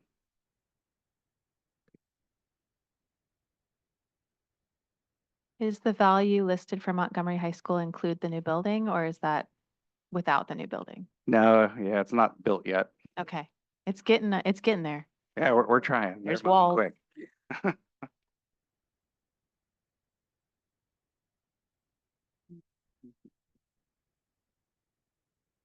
Pioneer High School, again, another favorite of mine. You know where I went, right? I am a made in Santa Rosa kid. I've gone through this place. A wonderful, another 40-acre site, which a lot of our high schools are about the same size. It's one of our larger schools, 178,000 square feet. It has a few portables on it, 15. I'd like to remove them, used as classroom. Andrew, you'll argue with me over that number. It's only 13. Well, good, that's 2 less to remove later on. A lot that came out of the planning meetings with Pioneer were fencing, some tennis court improvements, all access restrooms, of course, modernizing all the classrooms, upgrading and modernizing the gym, expanding the lobby area, parking lot issues they have at entry, some main quad improvements as well.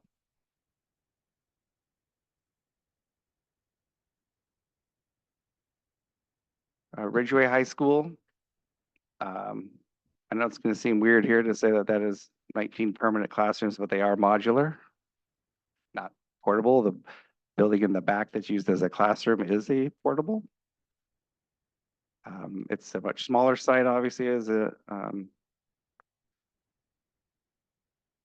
a continuation high school. So 3-acre site. They need some general modernization of their classrooms. They do not have a multi-purpose use building for the site, and that was a big request by the site. Yes, Andrew. What is the major difference between a portable and a modular classroom? We were waiting for this question. So there's kind of a spectrum of classrooms and things can fit different places along that. So a modular building can go all the way up to something that looks that you could probably not distinguish with the untrained eye from a permanent building. A portable building, we're all kind of familiar with the low end of that spectrum: wood siding, wood foundations, aluminum ramp at the front. But there are things that are kind of in between that, where you can have the same building as a portable, but upgraded a little bit and installed on a permanent foundation. There are some buildings at Biella and some other elementary schools that are kind of like that. The libraries that are in, well, actually, the libraries are more modular. And then you can have buildings that are modular, but not as high quality, that are more compromises. So when we talk about portable and modular, it's not all the same things. There's some different variety there. But in general, where we're talking about portable classrooms, they're what you think of as a portable classroom that come on wood foundations, but sometimes they're just upgraded a bit. And a modular building should be pretty close to the level of quality of a permanent building, but often does have a raised floor and kind of a crawl space underneath it as well, and could, in theory, be disassembled and moved to another site, although not really. Whereas the portable classrooms are often frequently moved around. Gonna say, like, so my classroom is one of the hybrids. So when they built it, they were all permanent cement foundations that you could, again, crawl underneath, and that's permanent. But the buildings themselves got trucked in and they got put together in two pieces, and there's a seam down the center.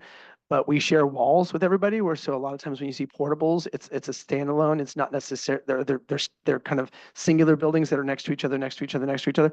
We have common walls, but they were prefabbed buildings that came in, and then they lowered them in and made them permanent on a cement foundation. So they're kind of a hybrid. Yeah. Thanks, Ross.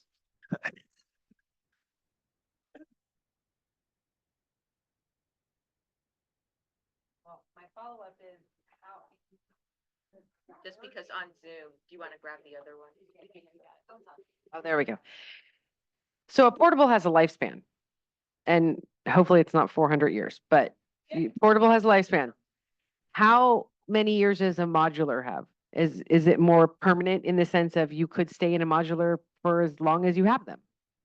Yeah, it's definitely at least twice as long as a portable classroom. So you can stay in them a long time, especially if they're well maintained.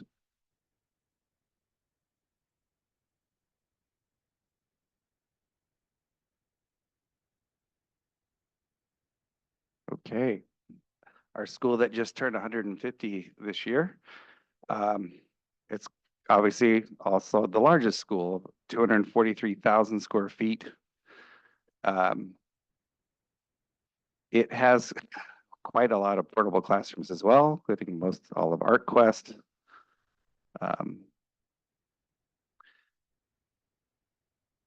Their major facility needs include the perimeter control, security control. All their portables are well beyond their useful life, so needing spaces for those facilities to come into that are in part of the permanent buildings. Their courtyards and quads are in disrepair, and they have some challenges for accessibility in there. Permanent buildings are always in need of modernization. There's definitely some challenging parking and drop off. Those of you that have been on Mendocino Avenue in the morning know it's a nightmare. And all access restrooms is pretty standard across all of our secondary sites as a major need. We do have some land use agreements there with the city for the Ridgeway Swim Center. That is technically district property.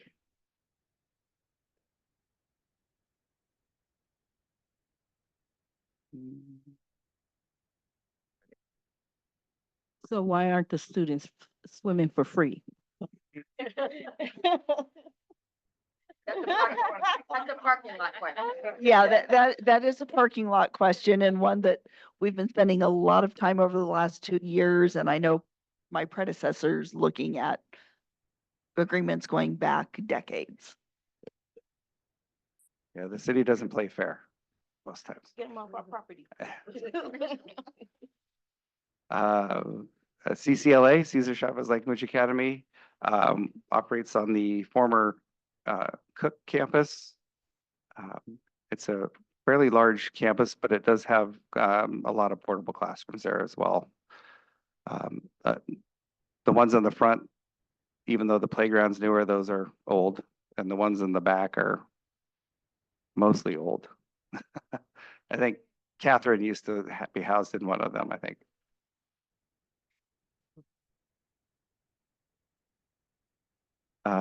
Again, facility needs, it was talked about earlier about, no, you can't find the office at Cook, at CCLA. It's hard to get to, so a reconfiguration of the administration offices was definitely on their high list of needs. Modernizing all their classrooms, a new middle school building to replace those portables in the back, a new TK and K buildings to replace those portables up front, perimeter fencing, cover drop-off area, and of course, some all-access restrooms for the secondary area.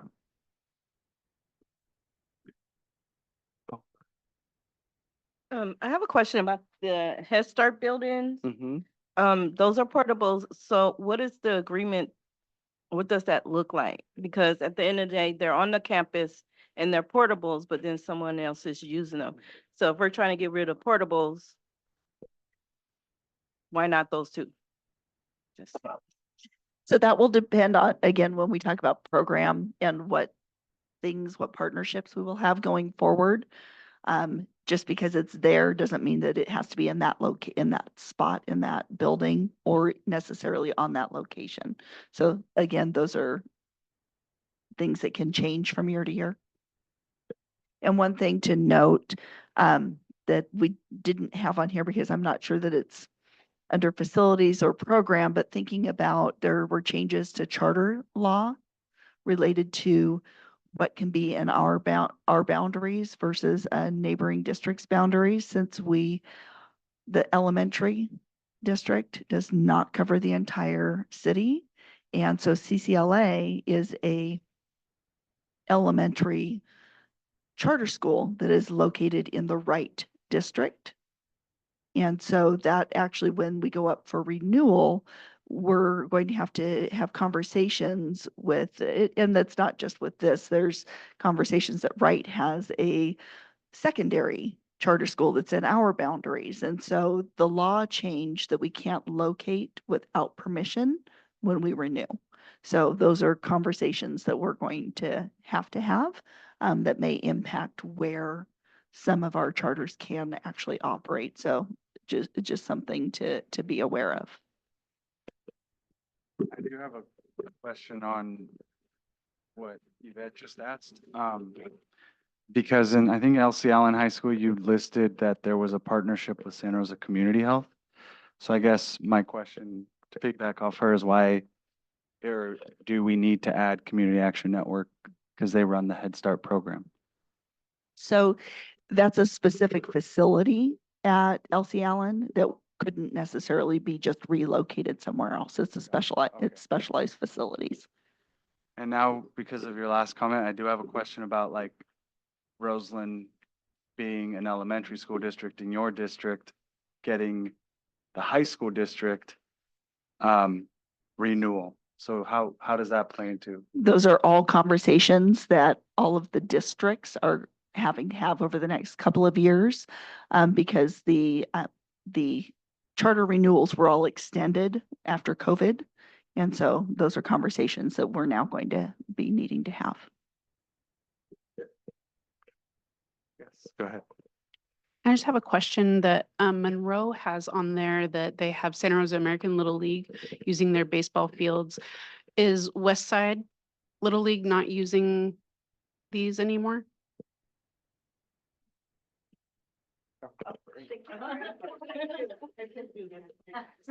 Yeah. Sorry, I can answer that. I do handle all the contracts for the district with Lisa. I'm the admin assistant of business services. So in particular, with Monroe, it's a multi-year use agreement, and they have actually built stuff on the Monroe district where everybody else is mainly a facility use agreement, which goes through our, yearly. They might only use it for a span of time and also has to be renewed every year. So that's the main difference and why James Monroe was put on there, because that's a much bigger conversations as they're actually built things in a multiple year agreement.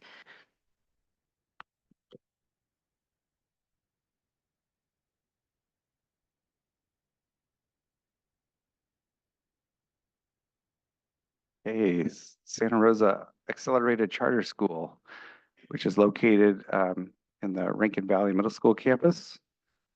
It is made up of 5 classrooms, like 2 are in permanent and 3 are portable. I think it's just 5th and 6th grade.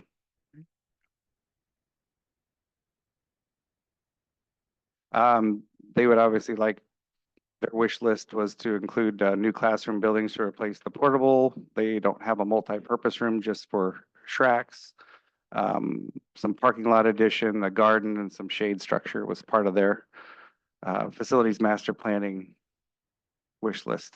And again, they share a campus. They don't have their own campus, but I think like Lisa said, that's because it's an elementary operating outside of our elementary boundary.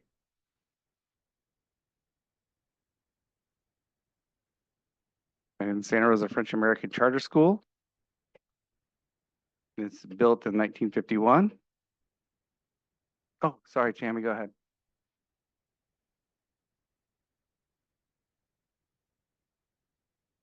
So if the charter school is not part of the elementary charter at Lincoln, is not part of the district, is there a chance it could go back to its own district? Those are all the conversations that we have to be having over the next couple of years. The choices are essentially within the law. It's either we no longer operate it and the other district takes it over. They'd have to, the charter school would have to petition that. Or we have an agreement with Rankin Valley to operate in their boundaries as they would operate in our boundaries. They have a middle school in our secondary district, or it no longer exists in that fashion. So there are multiple options to be determined. Sounds like some boards are going to have to duke it out over how it's all lays out. So yeah, French American Charter was built in 51, 3.8 acres. It is about 15 permanent classrooms and 8 portables, and it is in need of work. I know that this has been, I believe, in the Aquas Prilla zone for some time with known faults that run through, which is why DSA, our Division of State Architecture, has not really allowed many projects to go forth at this campus, which is kind of why it is where it is. And of course, it needs a lot of modernizing. If you get rid of all those portables and build new, but again, I think that will come down to DSA whether we can or cannot do that. Or I should say, we already know at that site we can't.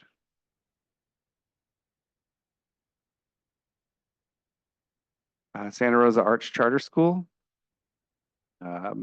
It's, even though it was established in 1921, it was rebuilt, modernized mostly in about 8-10 years ago. So it's got a brand new 2-story building with a bunch of great rooms. It's got that black box theater. It's got some nice art rooms. It does have portables still. Can't believe they didn't get rid of portables back when they did that school, but there are still 5 portables there. It doesn't need as much as most because it did get a pretty good modernization back then. So the shade structure, some fencing, modernizing some of the classrooms that are in the older section that was left, and a new middle school classroom building to replace those portables. And their TK K playground area as well. Yep, go ahead. I just wanted to note that the acronym there is incorrect. It should be SRCSA.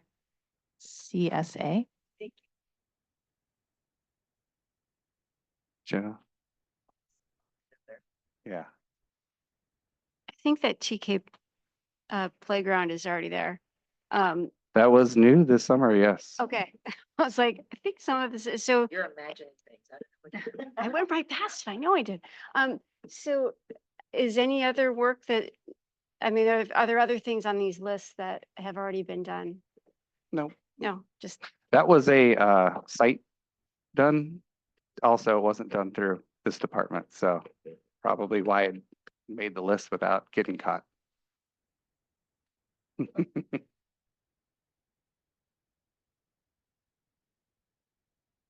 Is that it? Okay, that's it. That's why I can't click any further. I'll turn it back over to you, Brianna.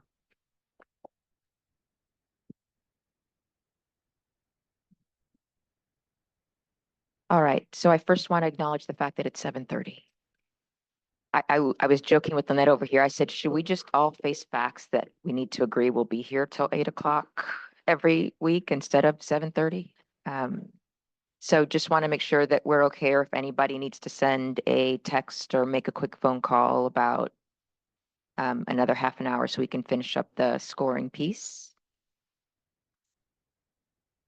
Please go ahead and do that.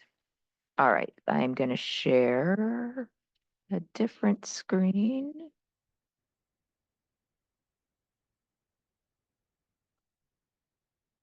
Oh, handouts. Oh, there's an extra.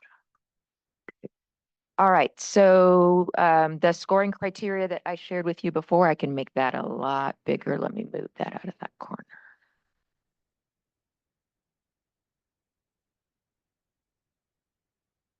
That better-ish.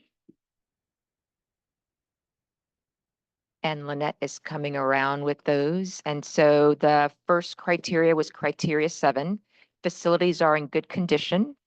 And so this one is looking at 2 things for the score instead of our kind of binary yes or no, 1 or 2. It's looking at those fit scores that were on the sheets for each one of the school sites and whether it was fair, good, or poor. Someone asked about the fit score, and Eric was right. It really is very basic, but here at the bottom, we have a list of the school facility conditions and planned improvements, and those are the kinds of things that it's looking at on that fit score, so that you have that information. And these also show up on the school accountability report card. The actual score is there as well. So just that FYI.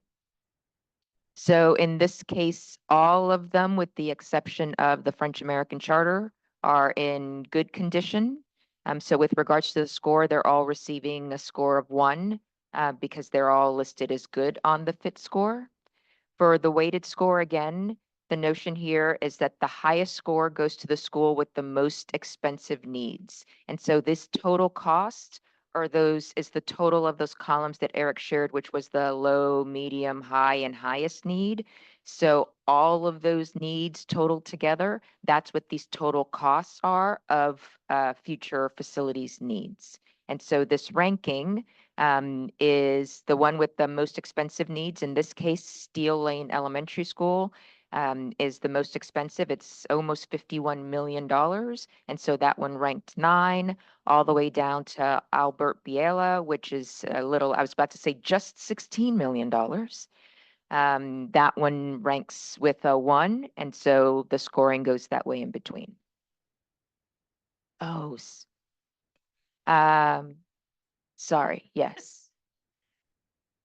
Maybe you just noticed. I don't mean to be nitpicky, but the title Yeah, is the wrong school. She just pointed out to me. My Thank you. apologies. I will fix that. I teach yearbooks, so I have to I copy No, it. I appreciate it. And I'm glad I didn't say the curse word that came to my mouth out loud. So I will fix that. My apologies. Thank you. Middle schools, same thing there. You have those 3, the scoring, Hill Tailored Comstock is the most expensive. It's about $80 million worth of work, down to 56 million at Rincon Valley. When you're looking at the high schools, Montgomery High School is the most expensive at over $200 million, down to about 57 million at LC Allen. We have the Ridgeway High School, the continuation high school, the amount listed there. But as we talked about before, it's really not scoring those because the closure of that school, it's a special program. Closing that school really won't impact the issues that we're having with excess enrollment, et cetera. And then lastly, we have the charter schools that are listed and what those costs are and the ranking there. Yes, Andrea.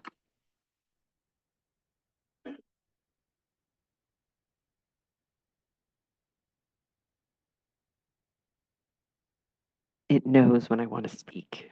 All right, I'm having a really hard time wrapping my head around how a school's in good condition if it needs $200 million worth of work.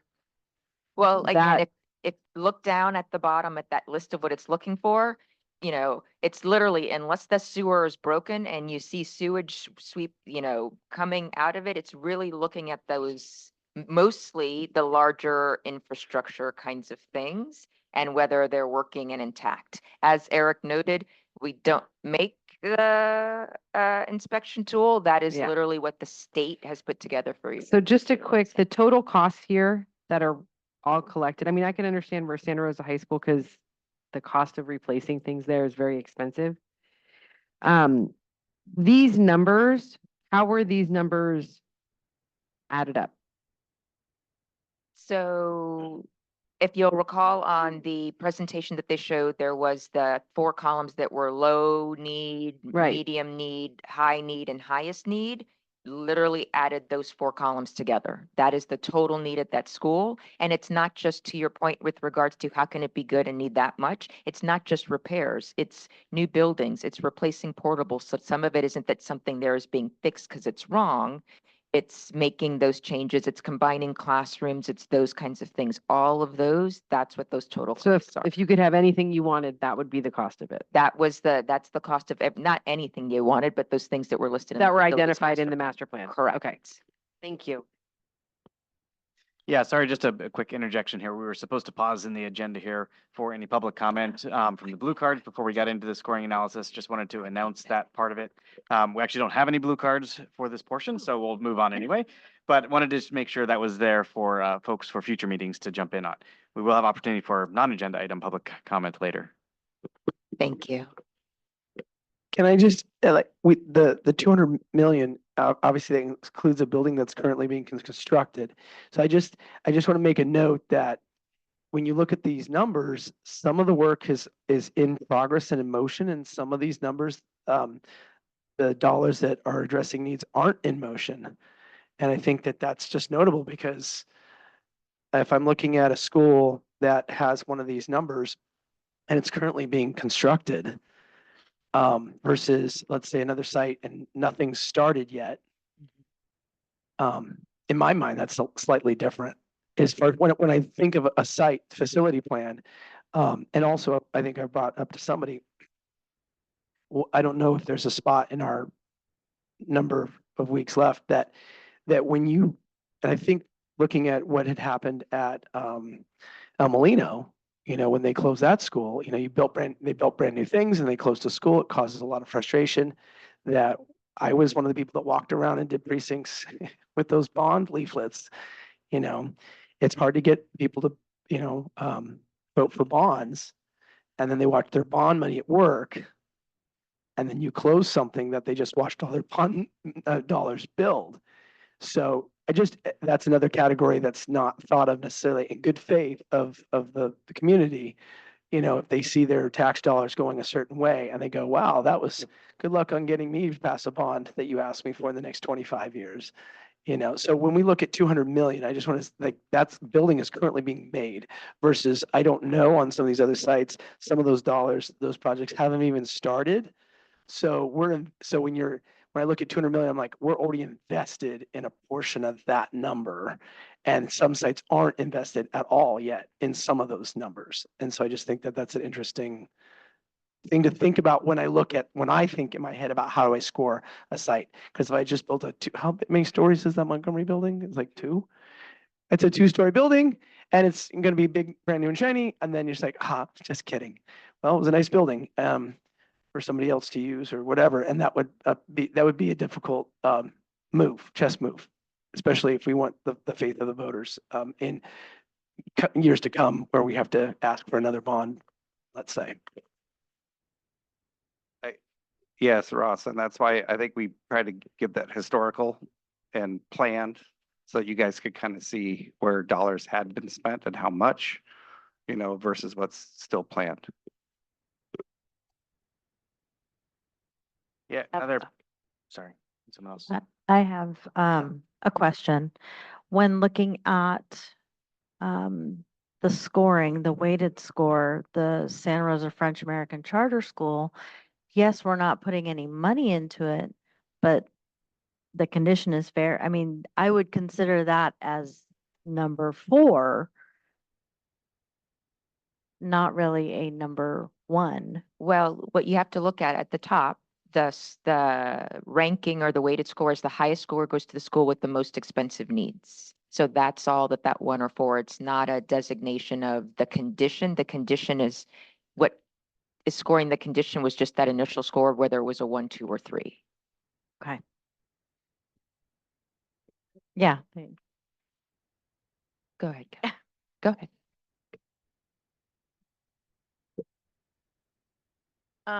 So I'm on this committee. I'm also on the budget advisory committee, which has a new name that I can't remember, and the facilities committee. And so at what point does this committee, or does it talk about repurposing school sites? Because playing into what Ross is saying, yes, there's this brand new building at Montgomery. If for some reason the board decides to close Montgomery High School, where does the conversation of what do we do with that site now come into play? Because we still own it. Just because kids aren't going there as Montgomery High School doesn't mean that it's suddenly non-existent. You said you're on 2 committees right now? 3. The Yeah. 3, so that'll be your 4th one. Okay. So it's literally Look forward to that. It's We should start it very soon. Well, you can't start that till you know what's going to close. But yeah, no, there is a process. It's called what they call a 7-11 committee because it can't have any less than 7 members and no more than 11 members that are required to come together to declare a property surplus and then start to have that conversation about possible reuse, et cetera. Again, to provide a recommendation to the board for the board to decide what's going to happen with that property.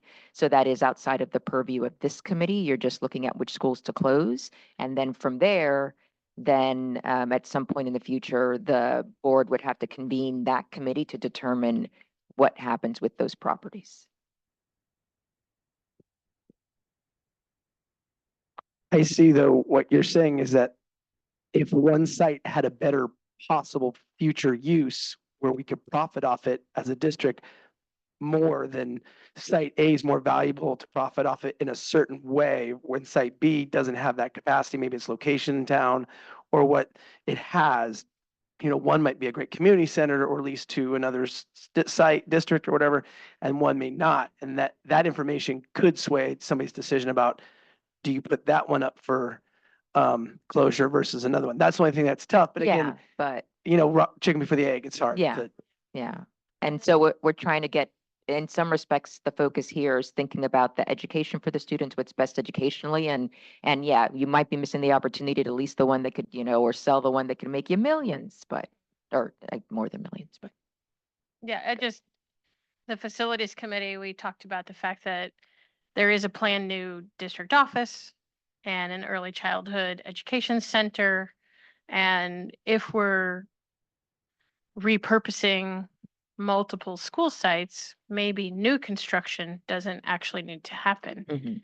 But it's such a puzzle.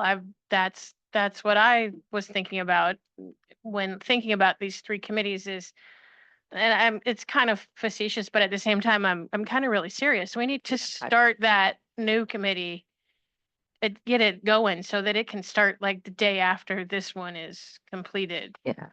Well, because they're so intertwined. I mean, how do we make a decision knowing that the next committee is going to be building off of what we decide that will impact the district by millions of dollars? That's all. Yes, Andrea. Seems like a good time to mention that I have been thinking all along that we really aren't inventing the wheel here. We, like, San Francisco Unified School District has been going through this process. They just delayed making their announcement of which schools are closing. I ran after school programs in San Francisco and fought alongside parents 23 years ago to try to keep one of the struggling schools open, and it closed and devastated the community and then opened up as new administrative offices for SFUSD at the time, and could be any number of things now. But this does happen all over the place, and I think that there's a lot of good information to be pulled from, whether that's just each of us on our own time to educate ourselves, look at how other districts approach it. But I think that it's really important for us to do that so that we can look at what kind of has worked and hasn't worked in other districts. I just think San Francisco Unified stands out very much right now because of the size and impact of what they're doing. So that is a good question. I haven't read sort of past once they announce these school closures. I would assume then that they probably are creating that 7-Eleven committee, and we can kind of track that for information. Yeah, and sometimes they don't do it immediately, though. It's not because it takes a while to plan. You're going to close the schools, the kids, the district is focused on moving the kids, changing boundaries, doing all of those things. And then once it catches its breath, then it goes, okay, now, sometimes what are we going to do? And it's possible that, as you're noting, some of them, the district internally could decide, oh, we're going to use this, I'm making it up completely, for a new district office, or we're going to use X for this and Y for that. And that's a committee isn't required or needed for the district to use its own facilities. So then it does all of that. And then it goes, okay, we still have these 2 empty ones now. What are we going to do? And then you need to declare it surplus, and then you need to move to that next step. All right. Yeah, just one other comment here, and it's a similar one with probably no good answer, but looking at the elementaries, we've got $100 million between the 3 sites that are potentially all impacted by the AP fault line. So how do we think about that in the weightings here overall? I don't think we have an answer for that question, but wanted to put that out there as well, that be aware that that's mixed into this. Yeah, we'll have to have a conversation, and then we can at least talk to you guys about that and see what the best course of action is, which might just be, since we don't know, so we can figure that out. Comment, I guess, but I think like December 16th or January 27th, we have the opportunity we're creating our proposal or our recommendations for all of this. And I think Catherine makes a really good point, so does Ross. That could be part of the recommendation that comes from this committee. That's kind of like a comment / question in terms of some of like identifying some of the locations or what the next steps are, or how you can repurpose certain properties for income. But that to me, as a school board member, sounds like that's the school board's they're the ones that are setting the direction for the district. And I also want to remind everyone, because keep hearing what some of us are saying, which I totally agree with, but I've been part of this process, not this specific closing schools down, but being a advisory committee to an elected body where they don't actually take the recommendation. So I just want to make sure that everyone remembers that, because that is also a possibility of this happening. And what happened, Yvette just reminded me of what happened with the closure of El Molino, and the variable of the foundations and the people with money. So it's like, to be quite frank with you, I do believe no one's going to touch Santa Rosa High School because it has the most, I think, one of the largest foundations in this district. And what happened in West County was the Anley High School alumni were threatening the district to stop giving money to the foundation, which then shut down El Molino. I know there's different foundations that exist in this district, but like that's something that I can already sense that's going to happen is the people that have the money that are giving to the district are also going to step in and start flexing their muscle, where the school board members, like you brought up the whole bond that we just voted on, which I also had signs and I was pushing that as well, where the voter is going to have a hard time trusting future bonds because of this. But I think we as a community, I think we are doing this for the kids, but we're also here representing the communities that we live in. And I think it's important that not just the district, but the organizations and the people that are in this room, I already know you are spread very thin, especially our teachers and administrators and school staff. But it's so important to educate our community because they have no idea how the heck this stuff works. And a lot of people are like, well, why can't you use facility money to pay the teachers more money, or use the money you use to pay teachers to redo our gym here at LC, like just different conversations like that. So I felt like I needed to say that because I hear everyone's comment. I'm like, I don't want to say anything. I don't want to say anything, but I had to say something.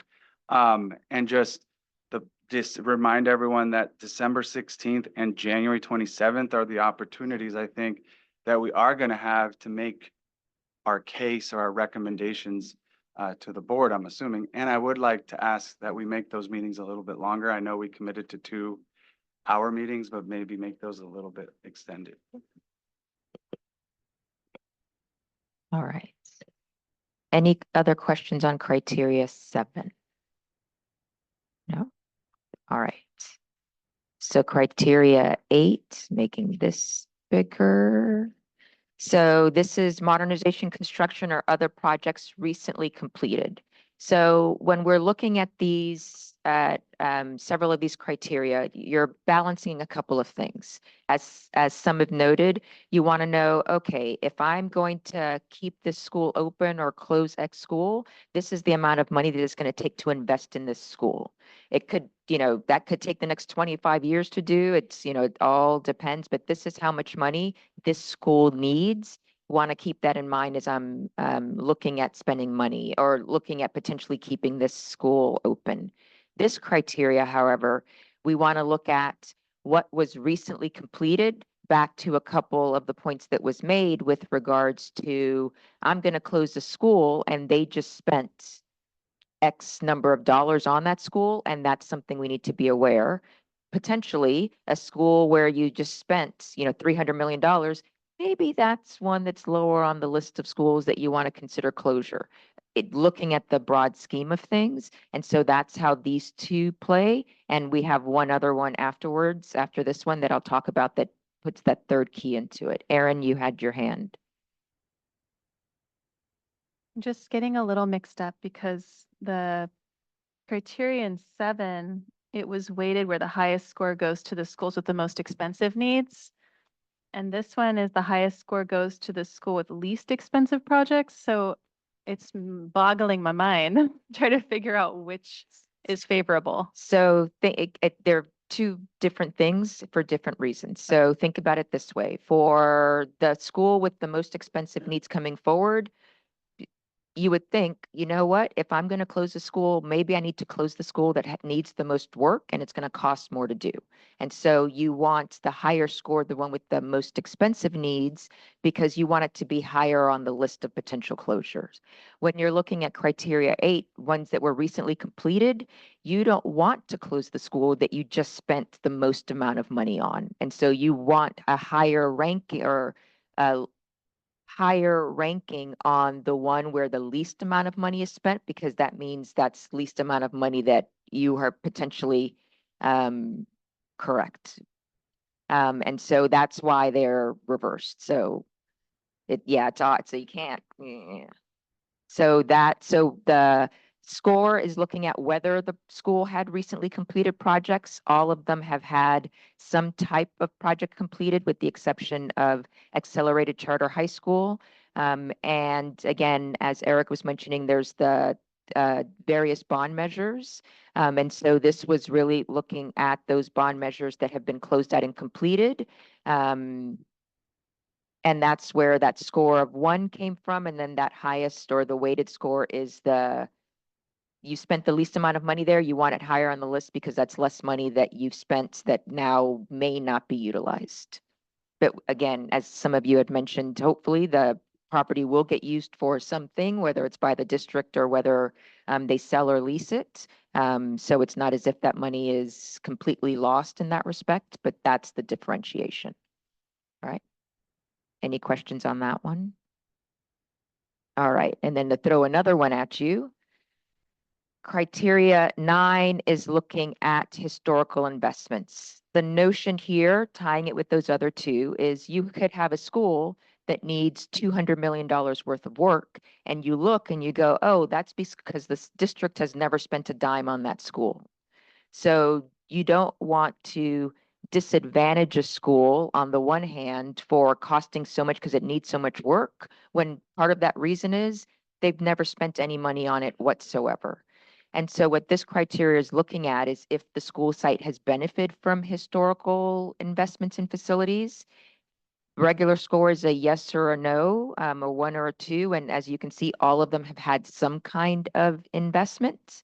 And then in this case, the highest score goes to the school with the highest total historical investment. Because you're looking at, again, if you spent a lot of money on this school in the past,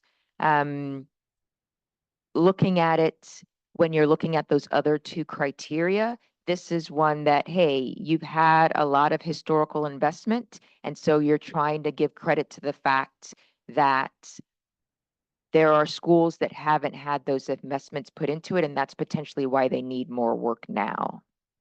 And that really was one of the things when, for those of you who have been watching the news, Andrea mentioned San Francisco. There's also been a lot going on in Oakland with regards to equity and those types of things. And this is one of the things that was really raised in that situation is how can you penalize a school for needing all this work and say you need to shut it down when the district hasn't spent any money on it. And that's why it's in the situation it's in. You had a question, Janelle. How far back is historical? We were looking at bond measures. I get them confused now that it's I and L, so 2014. So, you know, with all things, obviously money has been spent on it before that, but you can only keep track for so long. Yes, Yvette. So does that include the current work that's being done in this figure? No, No. this Okay. is these were done now 10 years ago-ish. So that's back then. You have the recently completed or the ongoing. So that's those projects that were just now done in the last couple of years or are finishing. And then you have this is what it is looking forward. So can you give me like some year timeframes for that? 2014, I heard 2014. 2014, crap. Yeah, bond measures INL, which are the 2014 bonds, we just recently finished, right, this last summer. So they go up to, yep.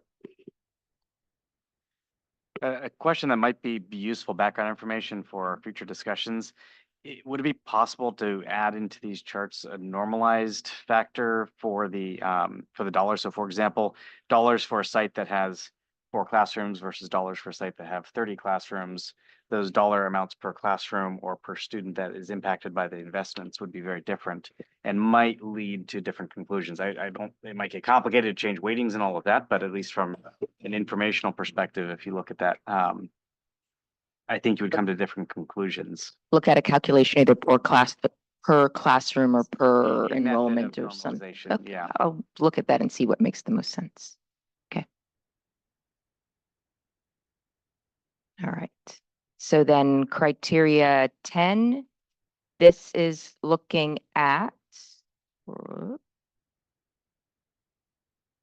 so criteria 10 is looking at this unique facilities. These are facilities that could not be replicated and are not found at other school sites. The idea here being that if you have a facility at a school site and you were to shut down that school site, it can't be replicated and it's not anywhere else. That means the district and the students lose access to whatever that facility might be. So in this case, and these were the ones that were listed in the presentation, Hidden Valley is the only elementary school that has the multipurpose room and the gym. And so that was one. Monroe Elementary School has those baseball fields that aren't found at any other elementary school within the district.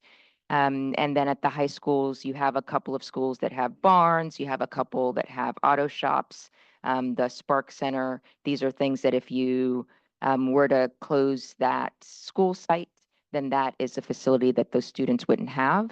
And then the charter schools, the same information there with regards to those. So those are all noted. And then the ones or the twos, again, if it doesn't have a unique facility higher on that list, that's why it has a 2, because you're not going to lose anything if you close it. If it does, then it has the 1 because you'd want it lower on that list. Yes, Andrea. I'm gonna say out loud that I don't think you can compare a barn and auto shop to the Spark Center. Yeah. Spark Center is the only planetarium in high school in Northern California, and it cannot be replicated. A barn can be replicated. So I think it's important to identify there's a huge difference between those two things.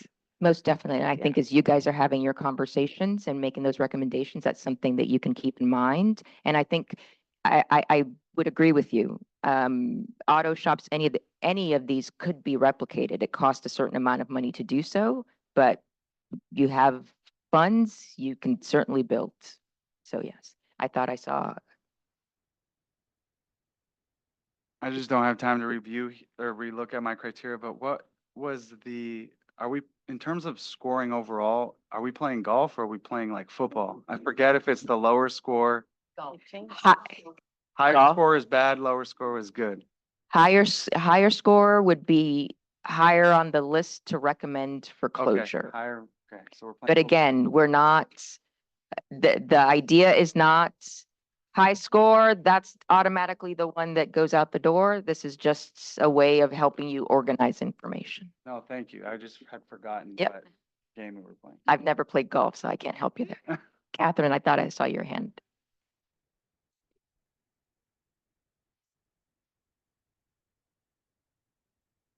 There we go. So I've never been to the barn that's actually on their campus. I was thinking more of the offsite barn. And I mean, that's a very new and amazing facility, but the reality is it could be run by any of the high school ag team, ag programs that needed to, because it's offsite. But again, I see there is a little barn here on the map. I don't know what that one is. I've never been in it. It's a barn. It's good. There's a cow. All right. Criteria 11.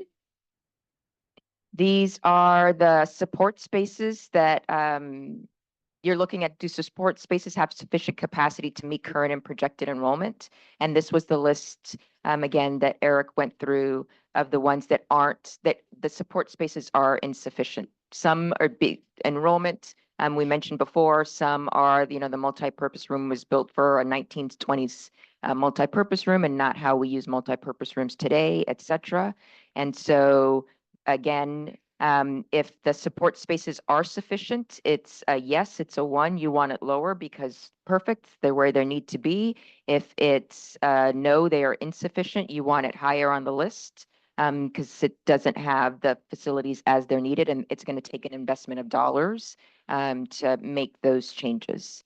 And so you can see here that all of the schools, with the exception of Hilliard Comstock Middle School and Pioneer High School, and then the charter schools, all have some type of facility that's insufficient based on how it's being used today and what we're projecting that student enrollment will be in the future. Criteria 12, here we were looking at those environmental factors that might impact the current or future use of the property.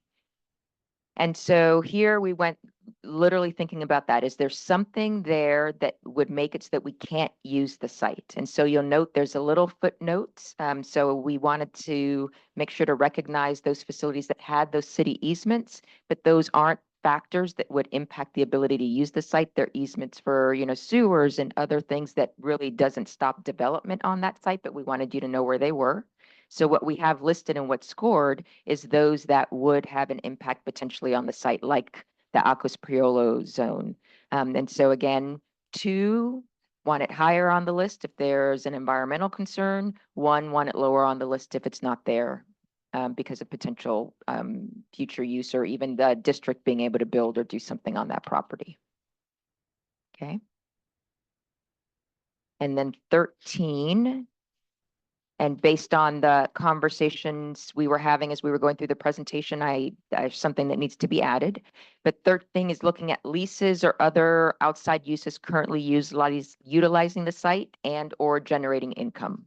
And so you want to know that, hey, if we were to say we're shutting down this school today, if there's a lease on that property, that's an impact on the potential future use of that site for X number of years while that lease is in place. And so when I put this together, I just had the land swap agreement with the city because that's something we have to take into consideration.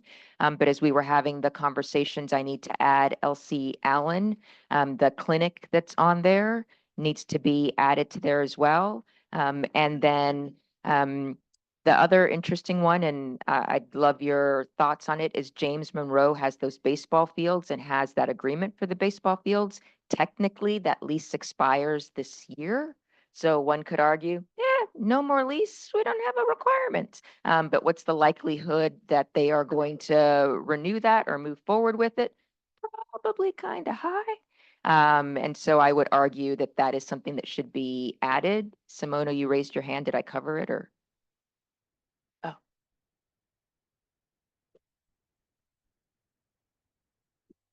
Just that technically because of those, that it could actually, the baseball fields could continue to be used even if we didn't have a school operating there. Because that is, you don't have to get through the school to get there, et cetera. And so you could close that school and still use those facilities. So.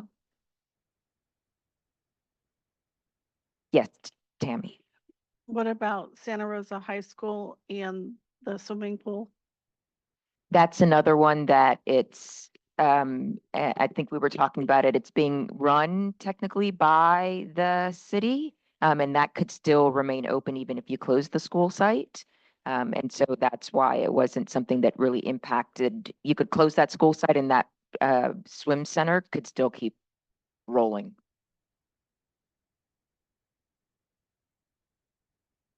All right. So any questions? And again, just like we did this time, when you wake up at 2 o'clock in the morning going, wait a second, I should have asked about this. We'll have the opportunity at the next meeting at the beginning to pick up any of those questions that popped up. Yes, Yvette.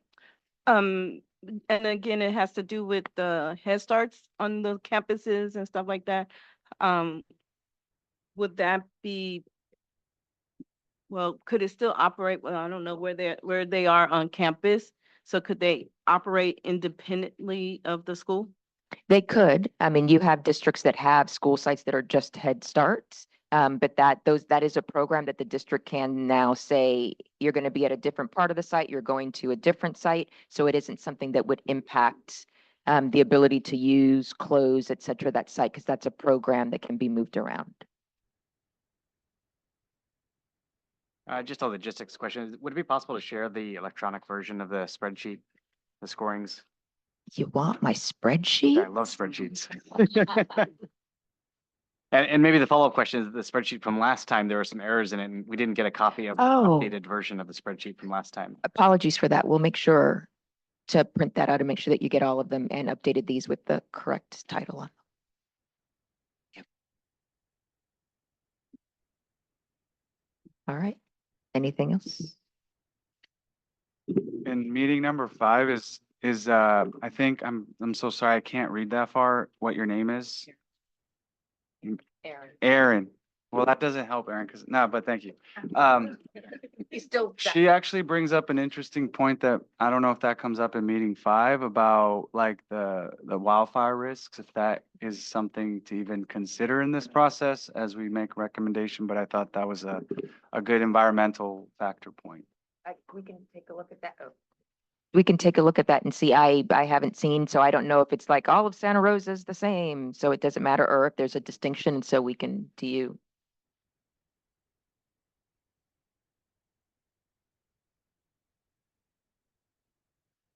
It is a mapped zone that we can overlay, but it doesn't have that significant of an impact on the use or the development of the site. It does impose some additional kind of very specific requirements for how we build buildings and upgrade buildings, but they don't have a huge impact on what we can do on a school site. So it's a very different level of impact from the Alquist Priolo zone as far as the buildings and the architecture go.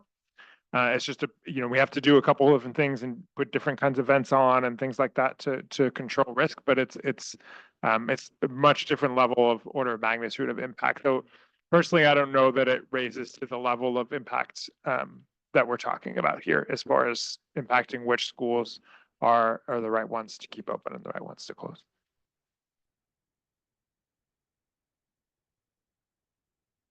Okay, so if no other comments, we would go to additional blue cards. I believe we have no blue cards for final public comment on non-agenda items. So with that, we will call the meeting. Thank you.